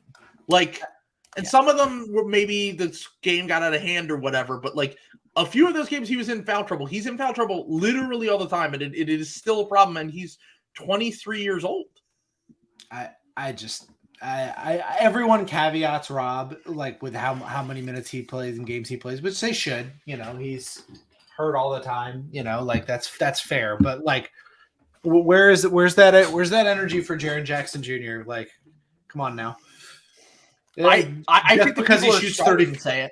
Yeah, just because he shoots 34% from 3. Great, wonderful. He is once again an incredibly effective player when he's able to be on the court, but I don't even necessarily think that his struggles with foul trouble are the reason why this team is struggling. A lot of their issues come down to a lot of the same issues that we talked about with the Bucks, which is the half-court creation stuff is an issue. And it is funny. I didn't even get mad about Ja Morant talking shit. I'm fine with that stuff, when players want to, run their mouths or whatever. I was fine with it because the only team he respected there was the Celtics. Which was I forgot about that. I was like, okay, well, I feel kind of bad. I feel kind of bad for being your number one enemy, but yeah, you're boys now. You and Ja are boys. But to put it in perspective, the Memphis Grizzlies are averaging even worse in the half court. Keep in mind, Bane, Jaren Jackson Jr., and Ja Morant have not played a ton together, but, they finally got to play 2 games together on Christmas Day and then against the Suns, and they got fucking destroyed. They got killed by the Warriors backups without Steph. They got destroyed by the Suns, who I believe Devin Booker got hurt during that game. Or no, I don't even think he played. He didn't even play in the game. And the Suns killed them. So I've said I think Memphis has a chance to coming out of the West. I think that Ja has been extremely good. He is extremely good. But the thing here that I have is saying that they're averaging 93.5 points per 100 possessions in the half court and 92.9 points they're giving up in the half court, which comes out to 0.6. They're outscoring opponents by 0.6 per 100 possessions in the half court. We saw this last year in the playoffs where their half court, it's a struggle. It's a struggle for them to score in the half court. And because of that, they rely a lot on transition. Honestly, they probably don't make it out of that Minnesota Timberwolves series unless Desmond Bane turns into fucking Steph Curry. Desmond Bane shot 55% from 3 that series. And on the best player on the Grizzlies. You mean the best player on the Grizzlies? He honestly was the best player on the Grizzlies in that series. He is the best player on the Grizzlies. Ja was really good in the Warrior series. He averaged before he got hurt, he averaged 40 a game. He was incredible. Yeah. But that's it. That's pretty interesting that he was really good in the series they lost. Very interesting. Well, that's what all of this stems from, is that they think that they would have won if Ja didn't get hurt. They think they would have beat the Warriors. I think you got to run through Desmond Bane, baby. The only good player, the player, the guy. The only underrated player on the Grizzlies is Desmond Bane, in my opinion. But he has shot since coming back from injury. He shot 4 for 13, 2 for 13, and 4 for 12. He'll be fine. He's coming off an injury. I'll give him. He's coming off an injury. I think the Grizzlies are running into the same problem, albeit very, very, very reduced. That the Warriors are running into of you let rotation guys go and just be like, we're smarter than everyone. We're going to have other guys come in and just fix this. I know Jake LaRavia is like fine in the regular season.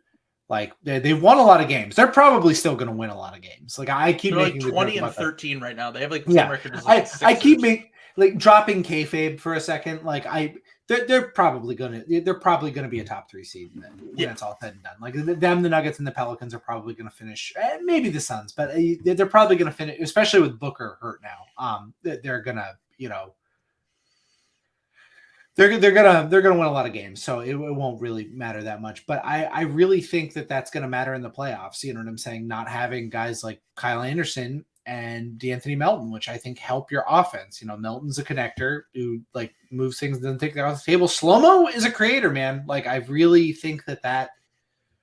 I actually had a thought earlier that I would want the Sixers to trade for Slow-mo. Like I actually think that Slow-mo could help some teams. Like just to have like a big creator who's like, yes, he's slow, and the Sixers are already very slow, but like a good decision maker that like knows what he's doing defensively and offensively. The Bucks could use Slow-mo real fucking bad. Like I'm not even kidding. That's probably why they got Joe Ingles. Yeah. Seriously, like just a better shooting version of him. Yeah. But, I don't know. I think dropping the kayfabe here for a little bit. I think the Bucks will probably, be fine. They will end up being like fine. You know what I'm saying?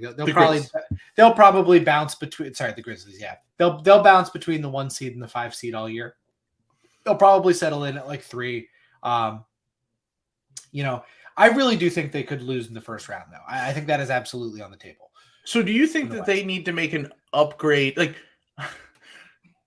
so it's funny you bring up the DeAnthony Melton thing, because one of the reasons why a lot of people said they got rid of DeAnthony Melton was because he struggled in the playoffs.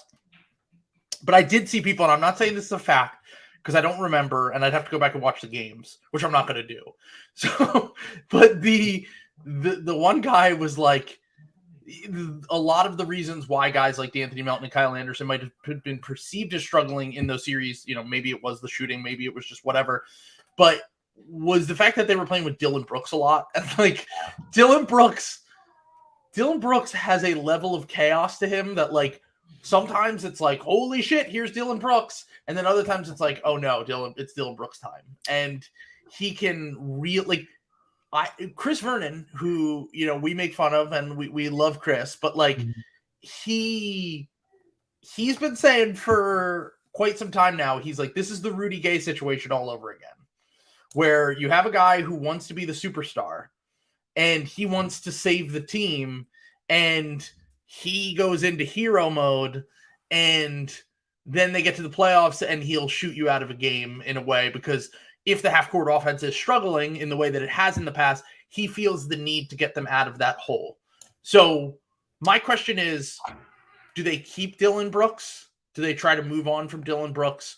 Or can they make a trade before this deadline that will bolster their kind of back half of their rotation and maybe make them a little better? Because like they feel like the team that makes the most sense for me to get like either a fifth starter that makes a little bit more sense, or like get like a key bench guy that could like round out the rotation. But once again, they don't want to spend the tax, and they don't really seem like the kind of team that makes those trades. Like they don't trade for guys really. That's my frustration with the Grizzlies, and really why I'm so hard on them is I just don't think I don't think they're interested in like winning championships. I think they're interested in being the smartest guys in the room and winning the trades and like being the darlings of ringer pieces. You know what I'm saying? Like where you list off all the moves they've made. Whoa, great, awesome, wow. They found who? Whoa, sick. But the problem with that, because you can do that for a while, you can be a really good team for a long time.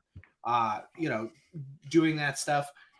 You will never win a championship because you will never aggregate your pieces and take a risk, because when you aggregate the pieces and buy something is when you look fucking stupid. That's what Travis Schlenk just found out in Atlanta, even though again, I don't think that was necessarily his fault, because I think the Kevin Herter thing is what made all of that fall the fuck apart because he had a mandate there. But so I just don't think the Grizzlies will ever do that. They're never going to like.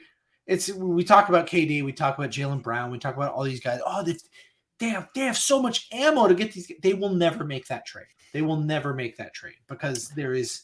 I remember coming on the podcast in the summer and being like, why are people laughing off the idea of trading Jaren Jackson Jr. and Desmond Bane for fucking Kevin Durant? Kevin Durant's better than Ja Morant. Yeah. Yeah.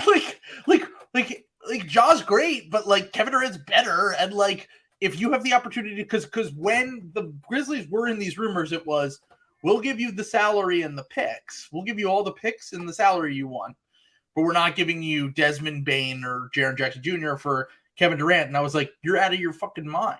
Like, this is everyone the kind of swing you make. Yeah, everyone lost their mind with that. Like you and I, to our credit, I just toot our own horn, but I felt like every day we would come on here and be like, what the fuck is happening? It didn't make any sense. Why is no one trading for Kevin Durant? Like, yeah. Oh, and also every other podcast was only looking at it from the negative. They were never looking at it from the positive of you're trading for Kevin Durant. They were always looking at it from how could you give up Jaren Jackson Jr.? How could you give up Scotty Barnes? And it's like, Zach should have to listen to his Raptors like Kevin Durant things. Like, oh my God. I forgot to tell you. Yeah. There was a part in the new episode of The Low Post. This is a little bit of a sidebar. I haven't listened to the one from. I need to tell you because I need to hear your reaction to it. Okay. So in this episode, he was talking about Kevin Durant, because we'll go nicely into our next part where we talk about Kevin Durant and the Nets.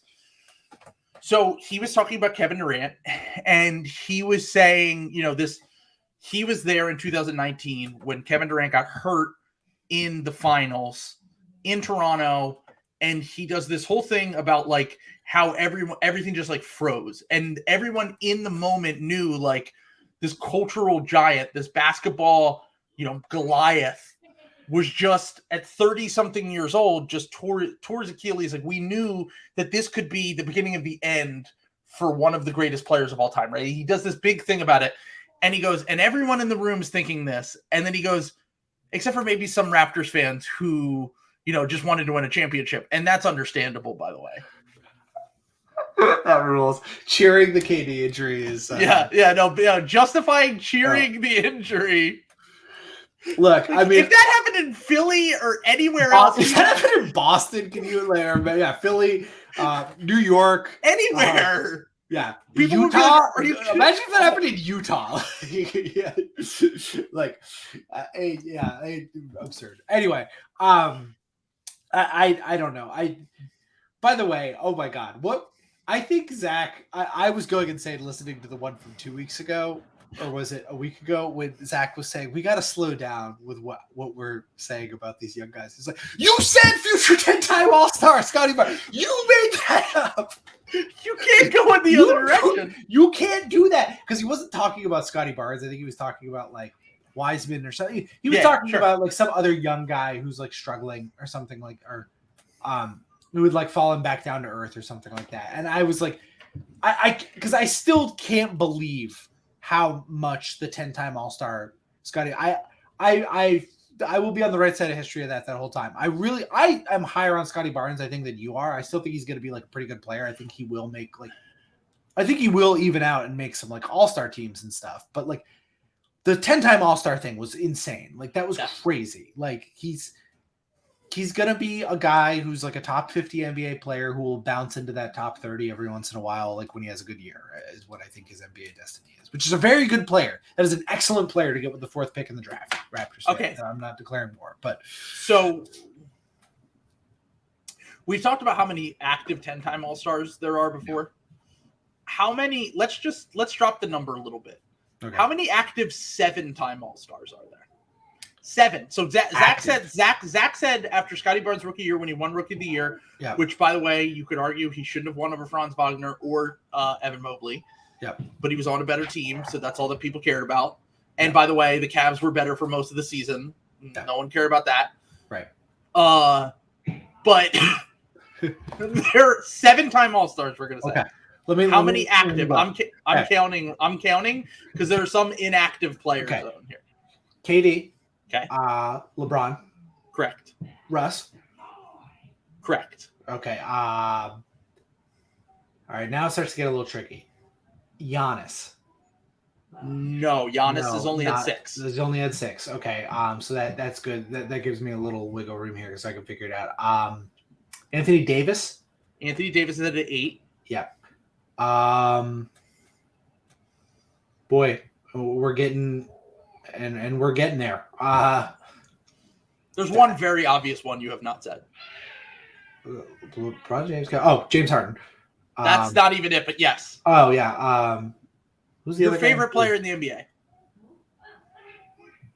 Who you always talk very glowingly about? I don't know. I have no idea who this is. NBA Finals MVP. Last year. Steph Curry. Oh yeah, that's it. I thought I had said that. I was running through the mind. I thought I had said that already. Yes. And then I thought, is Draymond one? No. Draymond's only made like 3 All-Star teams. That's crazy. Yeah, it's ridiculous. Clay's probably only made like 3 also. Clay has not made that. He's made like 4 or 5, I think. Yeah. Oh wow. Okay. All right. So yeah, that's it. I think that's it. I think that's 7. Did I miss anyone? Okay. So you got Russell Westbrook. Yeah. The only one you missed, I believe, is Chris Paul. Oh, yeah, that's. Actually, no. There are 2 that made 7. Kyrie Irving and how many fingers did you have up? You had 7 up? I had 7 up, yeah. Okay, Kyrie Irving and Paul George. So Paul George, yeah. So there were 10 that have made 7. And of the guys that have made 10, there is 1, 2, 3, 4 currently active in the league. Chris Paul, James Harden, Durant, and by the way, Chris Paul, one of the things I look up when I find to be a little bit fascinating with Chris Paul is that Chris Paul had a little bit of time where he kind of fell out of favor with like the media and shit after he choked away those Clippers things. But like Chris Paul has made 12 All-Star teams. Yeah, 12. That's absurd. He's made 12, and honestly, look at his numbers. He should have made 15. He didn't even make it with the Rockets his first year in 17-18 when they were the best team in the NBA. It's crazy. And crazy. He didn't make it his last year with the Clippers. Like, he should really have 15 appearances. Like, if anything, time will say, how the fuck did Chris Paul not make the All-Star team every single year? He was clearly one of the 10 best players. Yeah, his stats are like insane. Like he like if you look at like because it's fun to slander Chris Paul. Like I enjoy doing it, but then you go look at like a statistical case and it's like he's like the regular season GOAT other than like LeBron. Yes, it's absurd. Like it's like you come away from looking at his numbers like fuck, is he like one of the 12 best players? If he had won a title or 2, like we would talk about him in an air that is like he'd be up there with like maybe not Kobe, but like I was gonna say I think Durant. Kobe. I think he's better than Kobe. Like I know that's slander, but I don't know. I'll get murdered, but I don't know. There's an argument. Like if they trade careers, like if he's playing with Shaq and Pau Gasol, like I don't know. I think I'm just saying. I guess he almost did until Sterling vetoed it. So. With Kobe. Yeah. Oh God. Yeah. All right. So speaking of guys who have made a ton of All-Star teams and should have been traded for this past offseason, Kevin Durant and the Nets they've lost. I'm sure Will tell me in the comments right now, but they've lost 1 game. That Celtics game is the only game that they've lost in the last like 15 games. They're on a 9-game winning streak right now. And before that, they were on like a 6-game winning streak. So I think they've won like 15 of 16 or some crazy shit. Like they have gone on an absolute tear. And I started to check, and I actually said on the last time that we did like an in-depth episode about the Nets, I was like, I'm kind of out. Like they lost to the Shake Milton Sixers. I was like, they look better, but like all of the same core issues are there to me. They don't hustle for rebounds. The defense is just, the effort is just not there. When they're making tough shots, they look great. But like when the threes aren't falling, they really can they can get themselves into a rut. And they have turned everything around. So my question to you is it possible, and maybe I'm going crazy here a little bit, but is it possible that the Nets are this year's version of the Celtics from last year? They might be. I'm starting to I'm starting to consider them more strong. You know what I'm saying? Like because I haven't really considered a lot of teams. I've considered the Bucks all year when I'm like, what am I worried about as a Celtics fan? The Cavs I put on the short list, so they beat us twice, and like I think Mobley's a thing, and I think they're actually match up pretty well against us, just in terms of weaknesses and like rebounding and stuff, especially without Rob, who could be gone at any time. But fuck, man, Kevin fucking Durant. I mean, I know he's one of the 5 best players in the league, if you can believe it. It is just so colossally dumb. Yeah. You could I love that everyone was treating that like, oh, this is like, I'm getting swindled here by the Nets. It's like, no, that was a once in a generation chance to trade for like one of the greatest players of all time. Like, and people could get injured after the season, and that whatever trade would have been worth it. I'm sorry. Like, you're getting an MVP caliber season out of a guy. Like, and people compared it to the Harden thing, and they compared it to the Anthony Davis thing, and as good as those guys are, they're not Kevin Durant. Like, Kevin Durant. And like, it's not even Harden slander. And even with Harden, like, I still think it was the right move for the Nets to make that move, because if they all stay healthy, they win the title. Like, that's my thing with the Durant thing is, like, if you put yourself in a position where this guy is on your team, and I said the hardest part about finding the Durant trade this summer was because of the Rudy Gobert trade, where it had to give up everything to get Rudy Gobert. Everything that was like considered like an asset or whatever, like other than like the picks and shit.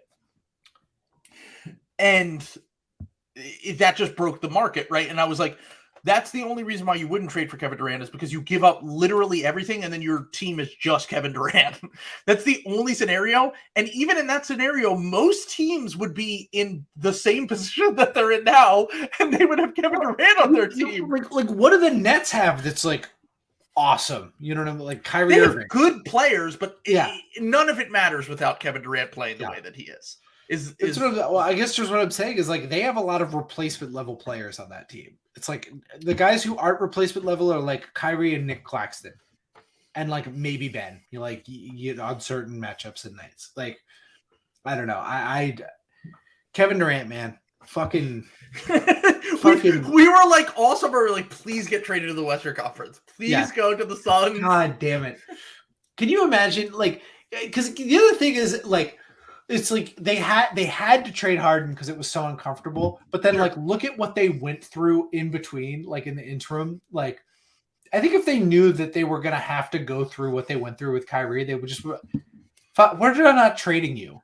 Yeah, and they might have won the title last year, honestly, if they had just not done that. I think Harden's physical shape was just going to be too much to overcome. Like he was just like, he couldn't stay healthy. Like his like him. But like this year coming into it, if they had the same guys, like with Durant playing the way that he is, shooting 56% from the field when he's shooting a diet of mainly jumpers. He's shooting a 67% true shooting percentage. And that doesn't even like tell the whole story, because he's shooting like the highest amount of long twos of anyone in the league, I'm pretty sure. Exactly. It's like Jokic is having like the greatest shooting scoring season of all time. And Jokic is incredible, but he's also shooting like those shots in the floater range that are like money for him. Durant is doing it like 10 feet back. Like, did you see that clip? Stephen No put the Bulls reporter put that Paolo quote about like Paolo saying like how Kevin Durant just like how no one's bothered him the way like no one, he's never felt like invisible on defense the way he did against Kevin Durant, and they put all the clips in, and Paolo's playing like this perfect defense, and he's a huge guy. It literally does not matter. He is absurd, man. He is, I mean, this is kind of Paolo's 6'11". Yeah. This is kind of chased me. Like, now I've hit the point where it's like, yeah, fuck, you kind of got to give MVP to KD if this like keeps happening, like with my Tatum stuff. Like, he's shooting. Okay. We talked about Giannis as one of the best finishers in the NBA, shooting 69%. And a lot of those, I'm sure, are really, really hard shots because the entire defense is focused on stopping him from getting to the rim. Yeah. KD is shooting 76% at the rim, 59% from mid-range, 93% from the line, 37% from three. He only shoots like 4 threes a game, but like he because he literally can't miss from mid-range. Like, if he shot more threes per game and made just as many, like, he would be legitimately unstoppable in a way that he probably already is turning into. So, like, 68% true shooting, as you said, 61% effective field goal percentage. So, for anyone who doesn't know what those stats mean, basically, effective field goal percentage is like anytime he shoots the ball that is not a free throw, there's a 61% chance that he is getting points out of it. Like, it's like insane. And then if you add in the free throws, it's even better because he's an insane free throw shooter and he gets to the line. So he's shooting 68% when you combined in the true shooting of that and you weight the 3-pointers. So, like, it's just unstoppable right now. It goes to show you how, like, bad narratives are. Yes. That, like, the Warrior, I mean, just what happened last year, but, like, what happened on the Warriors where it's just, like, KD and Steph are, like, just two of, like, the two greatest players of this generation with, like, besides LeBron. You know what I'm saying? Like, those are the three. Those are the inarguable in my mind. Those are the three greatest, like, players between, like, 2000, 2007 to, like, now. You know what I'm saying? Like, and I just don't think that I just, it's crazy to me that we, like, ever thought that, like, one of them was the bad one. You know what I'm saying? Like, well, the narrative is flipped now too, by the way, because the narrative 6 months ago was no one wants to put up with KD. And also he's had a lot of injuries and he might age poorly. And now the narrative has flipped to look at what Durant has been able to overcome in New York. And also on top of that, he's going to age like Dirk, where he can just play like this until he's like 38 because he can shoot over everyone. And it's like, but 6 months ago, you were saying the opposite. Like, by the way, this is why everyone's creaming themselves over Victor Wembanyama is because of this. Yes. It's because it feels totally unstoppable. So the major difference to me when I watch the Nets now, other than KD just being a god, is the major difference to me is, one, everyone has defined roles, and, like, Bloach talks about this a lot, who's a Nets fan that we know. Mm-hmm. He talks about how, like, with Nash, he never lost faith, by the way, which I gotta give him credit. Shout out to Bloach, who like, in the dog days of the Nets season, never he was shaken a little bit early in the season because he's such a Durant guy that he was like, maybe we should just fucking get rid of him because we're wasting him. But he never lost faith that the team is good. Yeah, he turned on Ben, but everyone should. But this is Bloach for toughing it out. Yeah, but this is why he did it, because it's worth it when you have a player as good as Durant to kind of wait this shit out. Any trade you would have got would have never been good. Could you imagine if they had done that Scotty Barnes trade? People would be oh my god, people would be throwing any Nets fan. Most of them listen to this podcast. Any Nets fan would be absolutely killing them. They'd be throwing themselves in front of the L train right now. Like, it would be a massacre. So don't. Well, actually, you know what? It's funny to make people from Bushwick now be late. It wasn't funny, that when I lived there. No, I didn't live in Bushwick. I live in Greenpoint. But when I lived there 10 years ago, it wasn't funny. Now it's all rich people in Bushwick. Yeah, so I don't live in New York anymore, so LOL. Yeah, fuck them. Yeah, fuck them. Yeah. Don't worry. They're just going to keep gentrifying deeper and deeper into Brooklyn until you have to live. It's literally happening to Bed-Stuy, like right now. My friend lived in Bed-Stuy 5 years ago. We wouldn't be able to afford to live there now. Exactly. It's gotten to the point where you're going to have to live in the Atlantic Ocean if you want to live in Brooklyn soon. Yeah. Coney Island too ritzy. Yeah, seriously. Yeah, that's happening.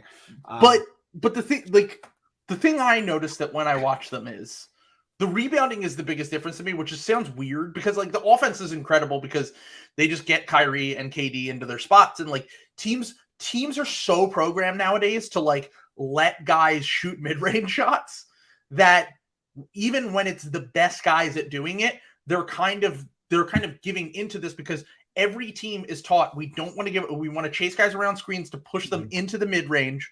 We don't want to let guys get to the rim, so we're going to play these drop style defenses. We're going to switch. We're going to do whatever. But when you do that with KD and Kyrie, like, they're still going to, like, they're going to be hitting close to layup percentages for most guys from deep twos. So, like, you're getting an effective shot no matter where you are. And you have offensively, you have shooters at almost every position except for Ben Simmons and Nick Claxton, who Nick Claxton is just really fucking good. And Ben has at least figured out a way to make himself that fourth or fifth guy on the team. Mm-hmm. And he's been a little bit role malleable in that regard. And that, like, he can just be a little bit of like the dirty work guy. He doesn't get as many touches as he used to. Like, the thing that Jacque Vaughn has done well that Bloach talked about was like, with Steve Nash, it was always about like, we got to get Royce O'Neal's touches. We got to get Ben Simmons feeling like he's more involved in the offense. And Jacque Vaughn's like, no. We have Kevin Durant and Kyrie Irving. Everyone else is going to rotate around them, and the fear that every defense has of those two guys being on the court. And to me, the biggest difference is like the defined role thing just being insane. And then also the defense and the rebound effort has just gone up a ton for this team since Steve Nash was fired.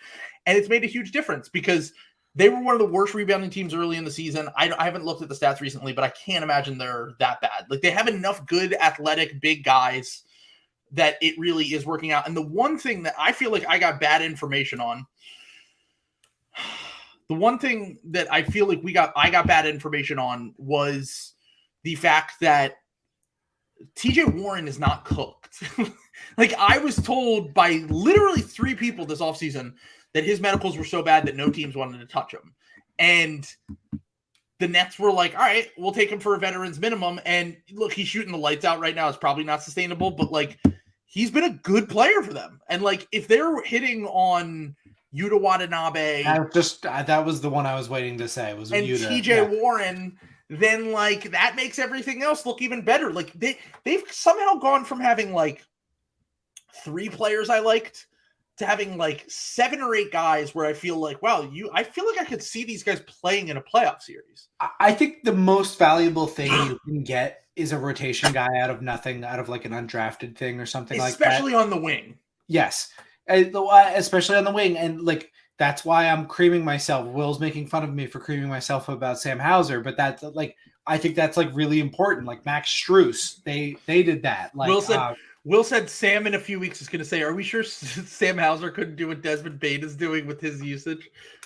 Which, unfortunately, Sam Hauser has kind of come back down to earth. So I might, if you had asked me 2 months ago, you might have gotten me to bite on that. Yeah. New Klay Thompson just dropped. Yeah. New Klay Thompson just dropped. But I do think that like getting when you can get a guy who can rotation play, survive defense, and like do that shit like for nothing. You know what I'm saying? That is one of the biggest boons in the NBA. That's how the Miami Heat kept themselves afloat, even though they had like 10 years of horrific trades. It's how the Nets are saving themselves. It's why I don't believe in the Sixers still. Yes. Because the Sixers has had such bad scouting and luck when it comes to this stuff that like they don't hit on, like Melton is the only one that they've hit on recently. And even that we had to give up Danny Green and it wasn't for nothing. Right. Case in point, the Lakers with Alex Caruso was like a fun little story until all of a sudden he wasn't. You know what I'm saying? Like there's honestly, I know that they suck right now, but like Austin Reeves is another hit for them. Like yeah. Another guy who's like, you know, good at all that shit. Pat Connaughton with the Bucks. Yeah, like, huge. Learned how to he play. Was awesome in that game the other day. Right. Like there's guys you like need that to jump to like the next level. You know what I'm saying? Again, why I don't really believe in the Grizzlies because they just like draft their guys and it's these first round picks. These guys who are like good, but they don't have like a super duper role player. I mean, the Dylan Brooks thing. But anyway, long story short, I think the Nets are good, man. They're playing themselves into. I still think the Celtics are kind of a bad matchup for them, which is why I'm not super concerned. But KD, man, you've always got a chance with KD. So what do you think about like, because like he played as bad as Kevin Durant can play in that Celtics series last year, even though he wasn't. I think that was.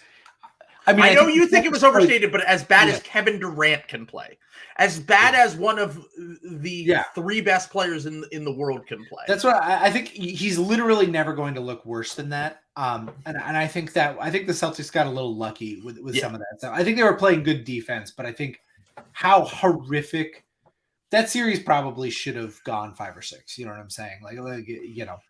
Yeah. So I think the Nets will. I still think the Celtics will defeat them in a series if they play, but like they could absolutely. I'm not too. Look, you're in the Kevin Durant zone at that point. You know, I would not feel comfortable. Let me put it that way. Yeah, if the Celtics had to play the Nets now. I'm trying to feel figure a lot out less comfortable than I felt last year. Let me put it that way. I'm trying to figure out what would make Sixers fans want to kill themselves more. Ben Simmons playing really well against the Celtics in a playoff series and the Nets winning, or Ben Simmons playing really well against the Sixers. If he played really well and we lost to the Nets, it would be There's over. a lot of bad feelings. I feel like you guys have sort of the Nets and you have kind of superseded for like the nastiest relationship in the 100%. The Atlantic. By the way, which is funny because Durant and Harden are friends still, but like I don't know. Doesn't make sense. How many teams in the Atlantic Division would make the top 6 seeds in the West? Or to top 8 seeds in the West, I'm sorry. So the Celtics, the Sixers, and the Nets definitely would. Yeah. And then the Knicks and the Raptors. Yeah. Do you think they could make the entire? It would be close. Like I don't know if the Raptors and the Knicks have the juice, but like they might not have the juice. But I mean, the Mavs were the 7th seed like last night. I'm being a little cheeky, but the Atlantic is really good, man. And that's the other thing you got to consider with the Raptors. You know, I'm pissed because like Daryl Morey's whole thing was like, I'm going to the East because the East is easier, and then he got to the East and it's like the East has 5 teams who could win the fucking West this year. I mean, they could win the East, but they definitely could win the West. If you just bar nothing, if you just like swapped the Kings with the Sixers, I would say the Sixers absolutely have a chance to go to the finals. It sucks. I know.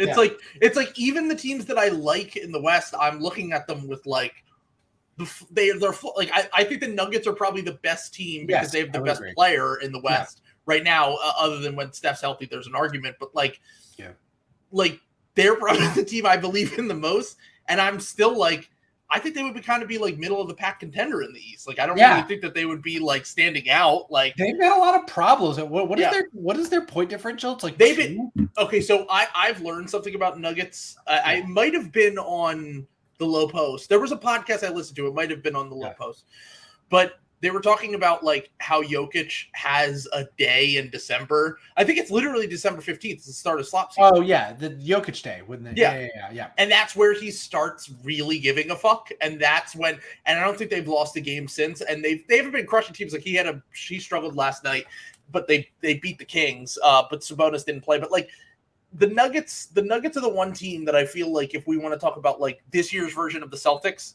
the Nuggets have a chance to be that. I think. Get healthy, a little bit deeper rotation.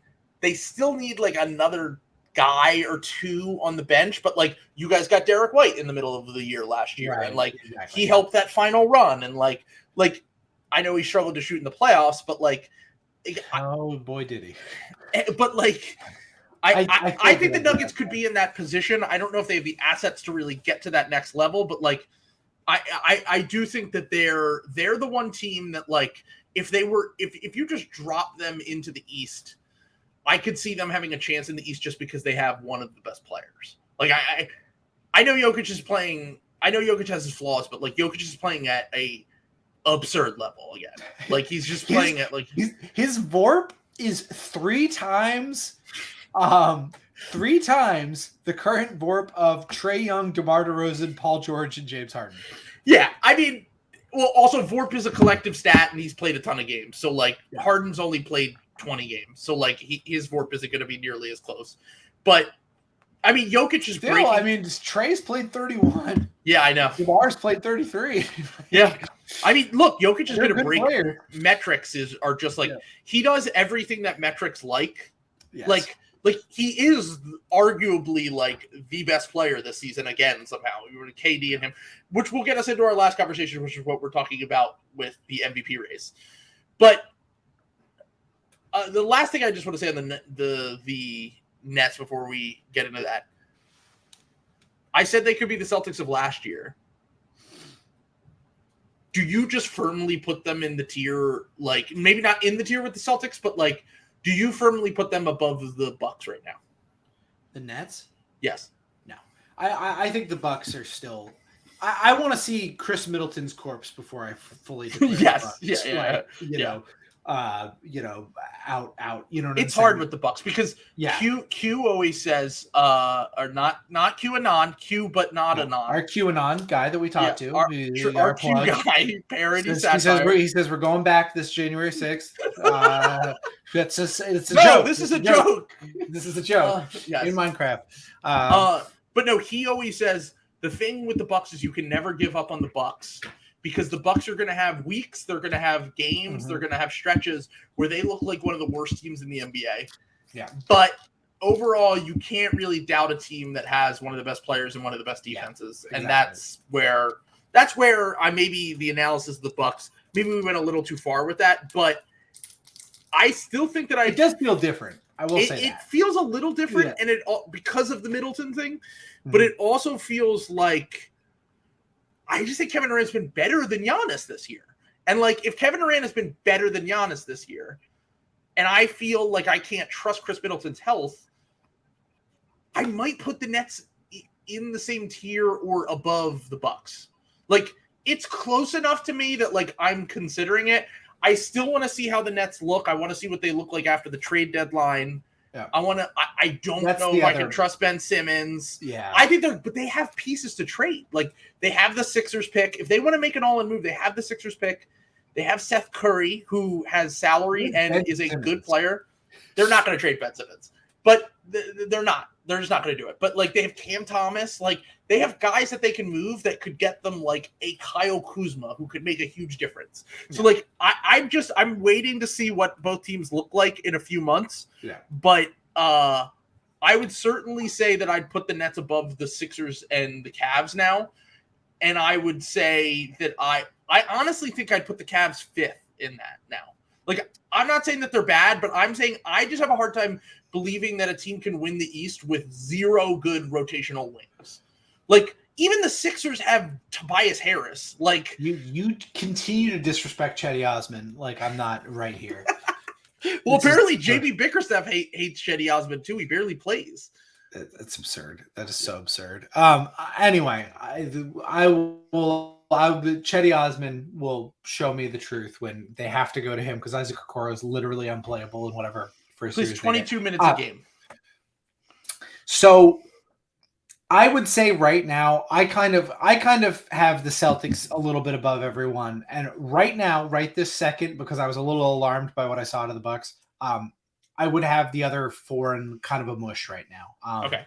So, yeah, if I had to put a team fifth, I think, close your ears, target audience. I would probably have the Sixers fifth right now. Sixers are better than the Cavs. I'm telling you. I'm not just saying that because I'm the opposite of a homer. Yeah, I was just gonna say I know you mean it when you say it. Maybe in a playoff series. Maybe in a playoff series, I could take the Cavs slightly. Maybe maybe they match up with certain teams better. But I mean, you do have. I think that they might have a little bit more upside just because Mitchell and Garland could just have a series where it's just like, what do you fucking do? But right now, we're gonna talk about Donovan Mitchell in a second, by the way. Solidly December 28th. I think the Sixers, with the way that James Harden is playing and Joel Embiid being healthy, are a better team than the Cavs, but the Cavs might have more upside. Yeah, that's fair. That's fair. Even though I think the Cavs have a better record than us, but I don't really care because I think the Sixers team has looked different for the past. You guys were also like 9 games below them 2 months ago. Yeah, so, exactly. Yeah. We started the year 1-4, so they've been different since Harden's come back. But okay, so let's talk about the MVP race. I'm loving that factoid from Will. Will has pointed out that Durant has a better raw field goal percentage than Giannis, which is incredible. What? Giannis is shooting even the majority of his diet is coming from within 5 to 10 feet of the basket, right? KD is just not missing anything. It's just crazy, dude. I mean, I really don't want to play the Nets. I'd rather play the Cavs or the Bucks. I think that the Nets are the worst matchup possible for us other than the Celtics. Yeah. So you have to go down to Lauri Markkanen. He's 16th in total raw field goal percentage of the NBA right now, which is absurd. Like all the guys above him are like Nick Claxton, Rudy Gobert, Jakob Poeltl, Brandon Clark. Pick and roll bigs. Yes, just pick and roll bigs. Like, and then you have Jokic, obviously. But you have to go all the way down to like 25, where you get Lauri Markkanen, and then like Jimmy Butler are like the next two guys who are like actually like. It's absurd. It's absurd. Okay, so you wanted to talk a little bit because we're now 30 games into the season. We're a little over 30 games into the season. I don't really care about MVP race until like 50 games in, but I think that it is starting to shape up, and you wanted to talk a little bit just about like the depth of it this year, basically. So I just think that much like people aren't understanding how to talk about like the teams and like how good certain teams are, you know, I think people are slowly catching on. I don't think everyone's like really caught on to how deep the NBA is like right now, and how like, because it happened kind of fast because we had a lot of guys injured for like 3 years, which like really masked it for a long time. Because like at any given time, like 7 of the like top 20 guys were out for like the year, or just Steph, LeBron, KD. Yeah. There's just been like, so everyone kind of missed this, but like the league is like very literally right now more talented than it's ever been. And I think that because I'm a little bit guilty of this, like I saw the Ringer put like Jason Tatum 6th on their like little, you know, power ranking. And I just immediately saw red. Like I was like, Are you kidding? Yeah, this is fucking insane. Like, what are you talking about?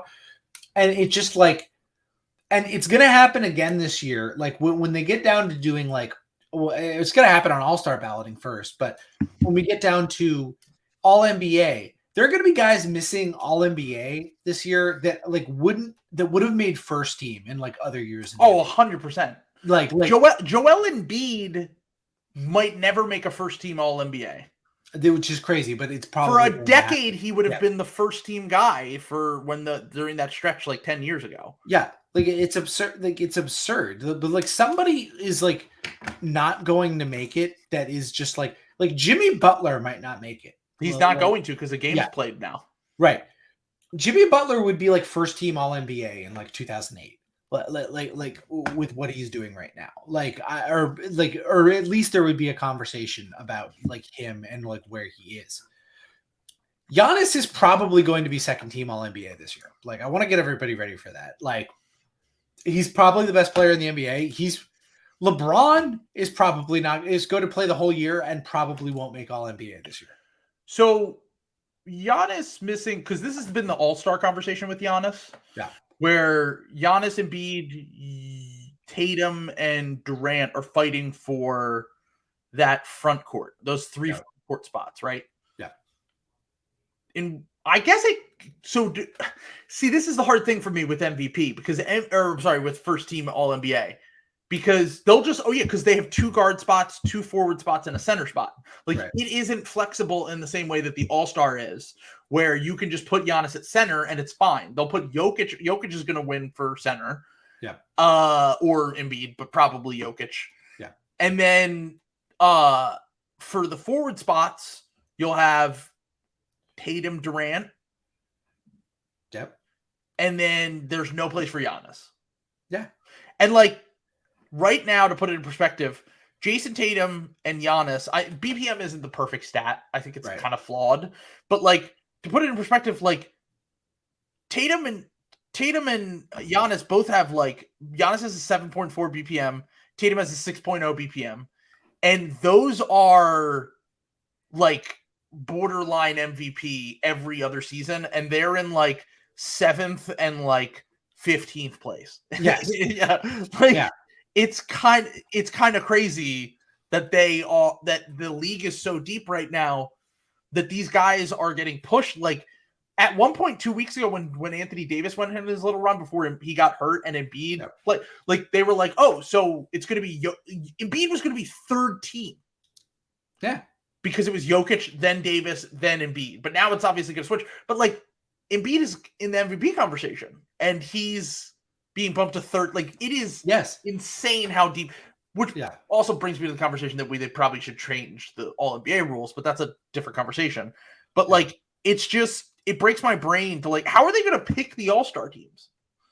It's going to be absurd. You're going to have guys like everyone get ready. Guys like Zach LaVine are going to miss like the All-Star. He's not even close. So, yeah, like he's like not remotely close. Like, DeMar DeRozan's closer, and he's not going to make the All-Star team. Darius Garland might not make the All-Star team. He's probably not going to. Yeah, because so the guards in the Eastern Conference right now, like if you're just like going based on the first 30 games and whatever, there are certain guys that are going to be locks. Like maybe it's based on play, maybe it's based on reputation. But the guys that are going to be locks are going to be like Donovan Mitchell, James Harden. I'm trying to think of, because the guard spots like Trae might not make the All-Star team. Yeah, he might not. Like, does Tyrese Halliburton make it over Trae? Because Tyrese Halliburton's been probably better this year than Trae. Yeah, Tyrese Halliburton, I would say, is almost a lock at this point, to be honest. Yeah. Like, so you have those three that I can think of off the top of my head. Kyrie's going to get in. Players love Kyrie. Fans love Kyrie. He's going to get in. Yeah. He's been having a good season other than off the court shit. So there's four guys that you could probably see as locks. And then you could argue Jaylen Brown is a guard or a forward. So you could kind of put him somewhere in that conversation. And then you have Darius Garland, Trae Young, DeMar DeRozan, Bradley Beal, Zach, like. By the way, this is by far the shallowest position is East guard.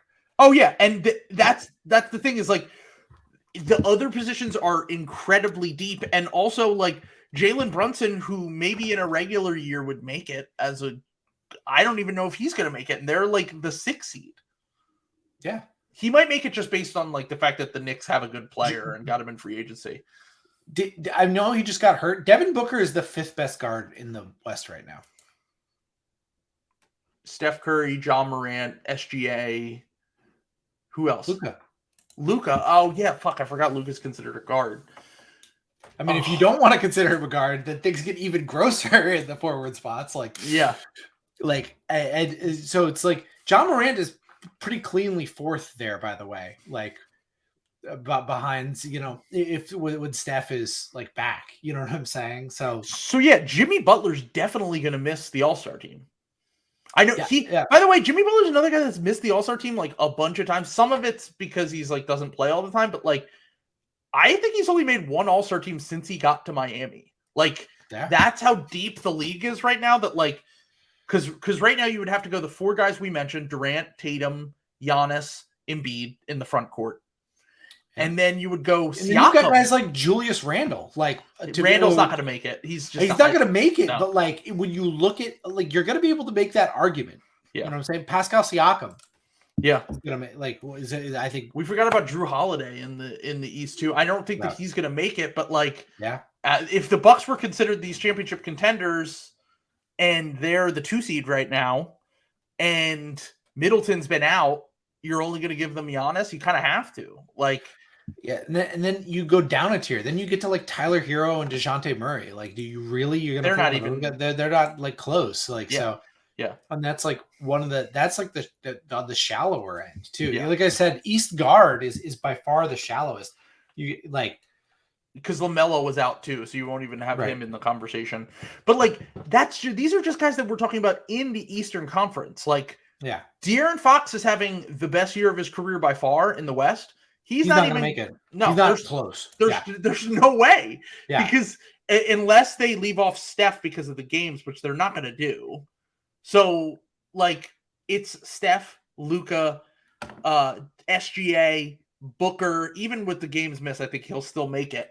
Like Booker, and then you're Dame, and then like De'Aaron Fox, who's been one of the best players on the 7 seed right now and has been higher than that for most of the season, not even going to even be a thought. Yeah. It's just crazy how deep the league is with talent. It's like, it feels like, and I've been thinking about this, is like Jokic and Embiid have been MVP this year, last year, whatever. And like Jokic had his own issues with the team stuff because the guys were out. And then Embiid had some stuff with injuries and whatever. But like, it's entirely possible that like this like prime years of their career that neither of them make it to a conference finals. Like Jokic hasn't since the bubble, and two of those years like he didn't really have a shot. But like it's possible because of the depth of the talent in the league, and it's not even necessarily their fault that they're not making it to the conference finals because there's just like a lot of good players. Like the conference finals might be the new bar for like. Because like people have been trashing, Jokic has never won anything, Luka's never won anything. Why are we crowning them? And it's like, because it's like fucking impossible to win a championship now. Yeah, it's absurd. Like you have to beat a real team in the second round now. You can't be the first round. You can't be the Isaiah Thomas Celtics beating the Wizards in like round 2 anymore. Like that shit doesn't fly. You know what I'm saying? Like I talk a lot of shit on the West, but like, fuck, man, like you might see the Warriors coming out of the fucking 8 seed. Like, you're literally gonna have to play the best team from the last decade, in the 8 seed possibly this year. It's possible. I guess the point I just want to underscore here, because I really haven't heard anyone make this point, and because again, I think COVID. The scratches, we had an absurd amount of injuries because of how the really callous, gross thing they did where they just smushed all the games in and just everyone got hurt. And that's obviously why that happened. You'll never hear, because of access journalism, no one will ever make that report besides maybe Baxter Holmes at some point. But like that is, something the league doesn't want to talk about. But you just think about like guys that you would think of as like good, solid, up and coming, like, people just will casually say something like Jaren Jackson Jr. is an all-star. He's playing like an all-star this year. And I'm not even like trying to slander Jaren Jackson Jr. right now. He's not close right now. Like he's not like remotely close right now. And that has nothing to do with how good of a player he is. It's just absurd. That doesn't mean anything anymore. Like if this were 2013, he would absolutely make it. Karl Anthony Towns didn't he make All-NBA last year? He's made it a few times, yeah. And he's a cross off, like no way. You know what I'm saying? Like there's this, he'd have to like close the season like gangbusters to like even be close. Bradley Beal is not close anymore. Like he's out of the conversation. Like, he's out of the conversation. No one even considers him. God bless Al Horford. I love him. Shooting like 45% from 3. Not a chance. Not a chance in hell he even gets a look. Like, well, I mean, he shouldn't. He shouldn't. But, I'm like, Marcus Smart might have had a little bit better of an argument there. He's like, well, you can maybe. I was like, come on, like he was great in the playoffs, but like Kristaps Porzingis, like the year that's another one. Yeah. I mean, he killed the Sixers last night. Offensively, defensively, he looked a little slow, but offensively, he was in. I mean, I just think we've got to kind of recalibrate all of a sudden because you'll hear this argument. Like Bill and Russillo will do this, Zach will do this, and it's framed in the way of stop yelling at us. These are hard decisions, without underlying the next point you need to make there. The real point you need to make there is because it's not about you, journalists. It is about the league is better, and no one wants to say that because then you start a weird conversation where Charles Barkley is yelling at you if you're someone famous or something like that. Like, but the league is better, point blank. And these things don't mean the same things anymore. What was an all-star in 2013? It's like, I'm not even talking about the 80s. I'm talking about like 2015. Not that long ago. Yeah, not that long ago. It does not measure up anymore. It's not really. Because in that era, I mean, like, dude, you don't even have to go back that far. Yeah. When was the Hawks season? Kyle Korver made the all-star team that year. Like, it was like 2014. Yeah. Jeff Teague did too, I think. Yeah. Like that kind of shit is never happening again, is my point here. Is that like a good role player on a great team, those like there are a few. It's funny to look back at those 90s all-star teams sometimes, and it's like Tom Gugliotta made it, and like some like random guy. Jaylen Brown scoring like 25 something. I'm not like positive he's going to make the All-Star team. I think he's got a pretty good shot. I think he's pretty comfortable right now, but I think if he's not safe, you know, he's not like a lock.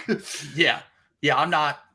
I I'm not sure he is either, because because of the name recognition thing, where like he doesn't have Trae Young's name recognition. He doesn't have like the guys that he's going up against for the guard spot in the Eastern Conference. So like, Kyrie Irving gets like voted in by like players and fans. He's making like, it. He's making it. Yeah.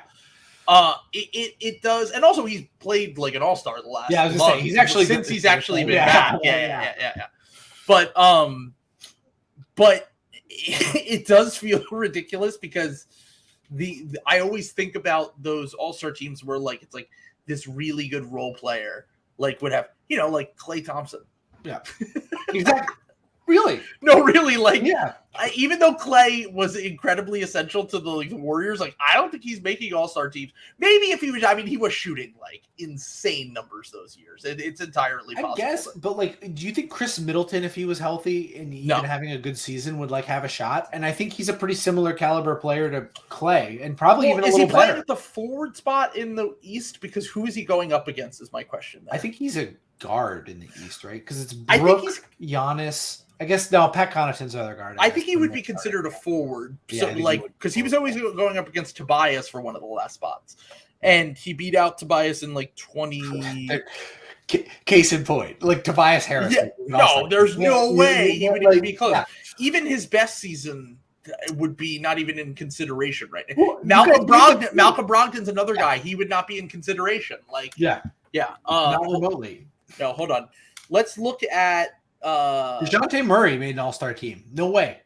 There's no way. Absolutely no way. Yeah. I'm trying to think of. This is basically our version of guys can just sit around for hours and just say naming guys. Yeah. Naming old basketball players. DeJounte Murray, Chris Middleton. Yeah. We're just naming guys. Yeah. So who in the East? Because the top in the East in terms of front court is like insane. But then it's a pretty big drop off, I feel like, because Jimmy.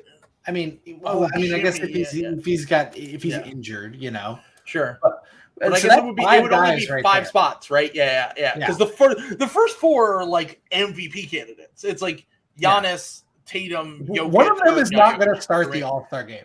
There's a chance one of these guys doesn't make the All-Star team and wins MVP. Doesn't start the All-Star game and makes MVP. Wins the MVP of the league. Yeah. I think so. We talked about this earlier, and I do just before we get out of here, I just want to touch on this little thing here, which is which guy is going to be the one that's left off, right? Like Durant is obviously going to make it. Durant's making it. Like it's going to come down to Tatum, Giannis, and Embiid are for two of the last three spots. And from a voting perspective, from fans, Embiid and Giannis have an international following, so like they got a lot of votes last year. They got a lot more votes than Tatum did last year, but Tatum made the finals last year, so his visibility is way higher. And the Celtics are the best team, so like the fan vote might go up for Tatum a little bit. If Jason Tatum doesn't start, I'm going to become the Joker. It's possible. It's possible. You're right. It is absolutely possible. Possible. I don't know. But I forgot that players also had a say though in the starters. Yeah. And if players have a say, then Giannis isn't making it. Giannis really might not make it. Yeah. Like Giannis really might not make it because can I say something? I think that's the right choice this year, right now. It's definitely between. I mean, you're really splitting hairs at the top, and like Giannis has set such a high bar for him that maybe it's not fair that we're judging him based on this. But like, he's probably. I've said for a while I think he's the best player in the league. Durant, I might be revising that now that Durant is like throwing fire right now. But like, if it was like Giannis versus Jokic in like a playoff series, I'm taking Giannis. Like, I'm sorry, like so. That's the caveat here. But right now, Giannis is kind of, I don't know, for him, not looking great. And those other three guys are having career years. Even the advanced metrics that are usually like Giannis is the best player or the second best player, like EPM, for example, like Embiid's above him. Who else were we talking about? Durant's above him. Let's see. Tatum's above him. Like, they're all above him in even the metrics that love, like James Harden's above him in EPM, which is crazy because Giannis is usually top 3 in EPM every single season.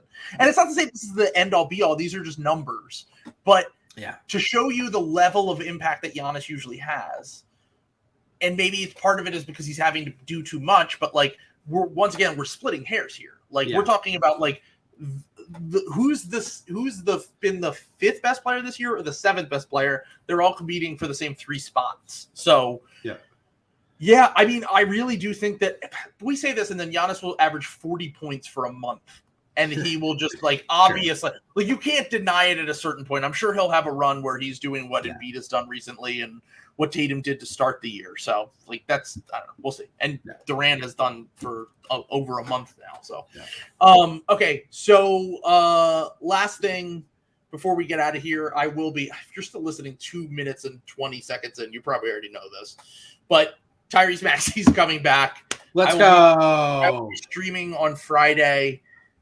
As he returns versus the New Orleans Pelicans. You can follow it on Playback. You can subscribe there. We have a lot of fun. It's a ton of fun. We'll pull people up on stage during the stream. I'll see if I haven't asked Parm yet, but I'm assuming Parm's going to be there. But we're just going to hang out, watch the game. So if you some pre-New Year's fun, not New Year's, but the day before New Year's, hop on in and say what up because I don't get paid unless people show up. So please show up. Please show up for the AI projection of Trill. Show that you hate artists. Show that you choose AI over artists. Remember your friend. Support the arts, deny the arts. Yeah. Think of your friend who has the septum piercing and she draws the cute little things on Twitter and all that other stuff. Would you want her or do you want Trillbot? Exactly. You choose the Trillbot. I have it backwards here. The Trillbot. You choose the Trillbot every time. Very obviously. Not even a question. Yeah. All right. Great. We got it in under 2.5 hours. We're not doing a second podcast this week, so I think this will be a good place. Unless some crazy shit happens, then we'll have to hop on and do some emergency pods. Well, and you got 3 last week, so yeah, you got 3. If you sign up for the Patreon, you got a lot of slop. You got to hear the Simmons Cartman voice. So if you have not already, please go check that out. A low post. I might not be in the Discord, but Trill reports to me what all you horrible little hogs say. See if this happens again next year, complaining about it. God damn, I will find each and every one of you monsters. Yeah. Unfortunately, we can't release that to the public because we will end up in prison. So if you want to listen to it, subscribe. Bill will literally dispatch the Simply Safe agents. The Simply Safe Pinkertons will crack my skull open. I will be in a coma. Yes. So you got to subscribe to the Patreon to hear the Low Post Christmas special. All right. Peace out. Thanks. I had a lot of fun. Glad to be not having COVID. Well, I still have COVID, but not actively dying anymore. The first AI with COVID.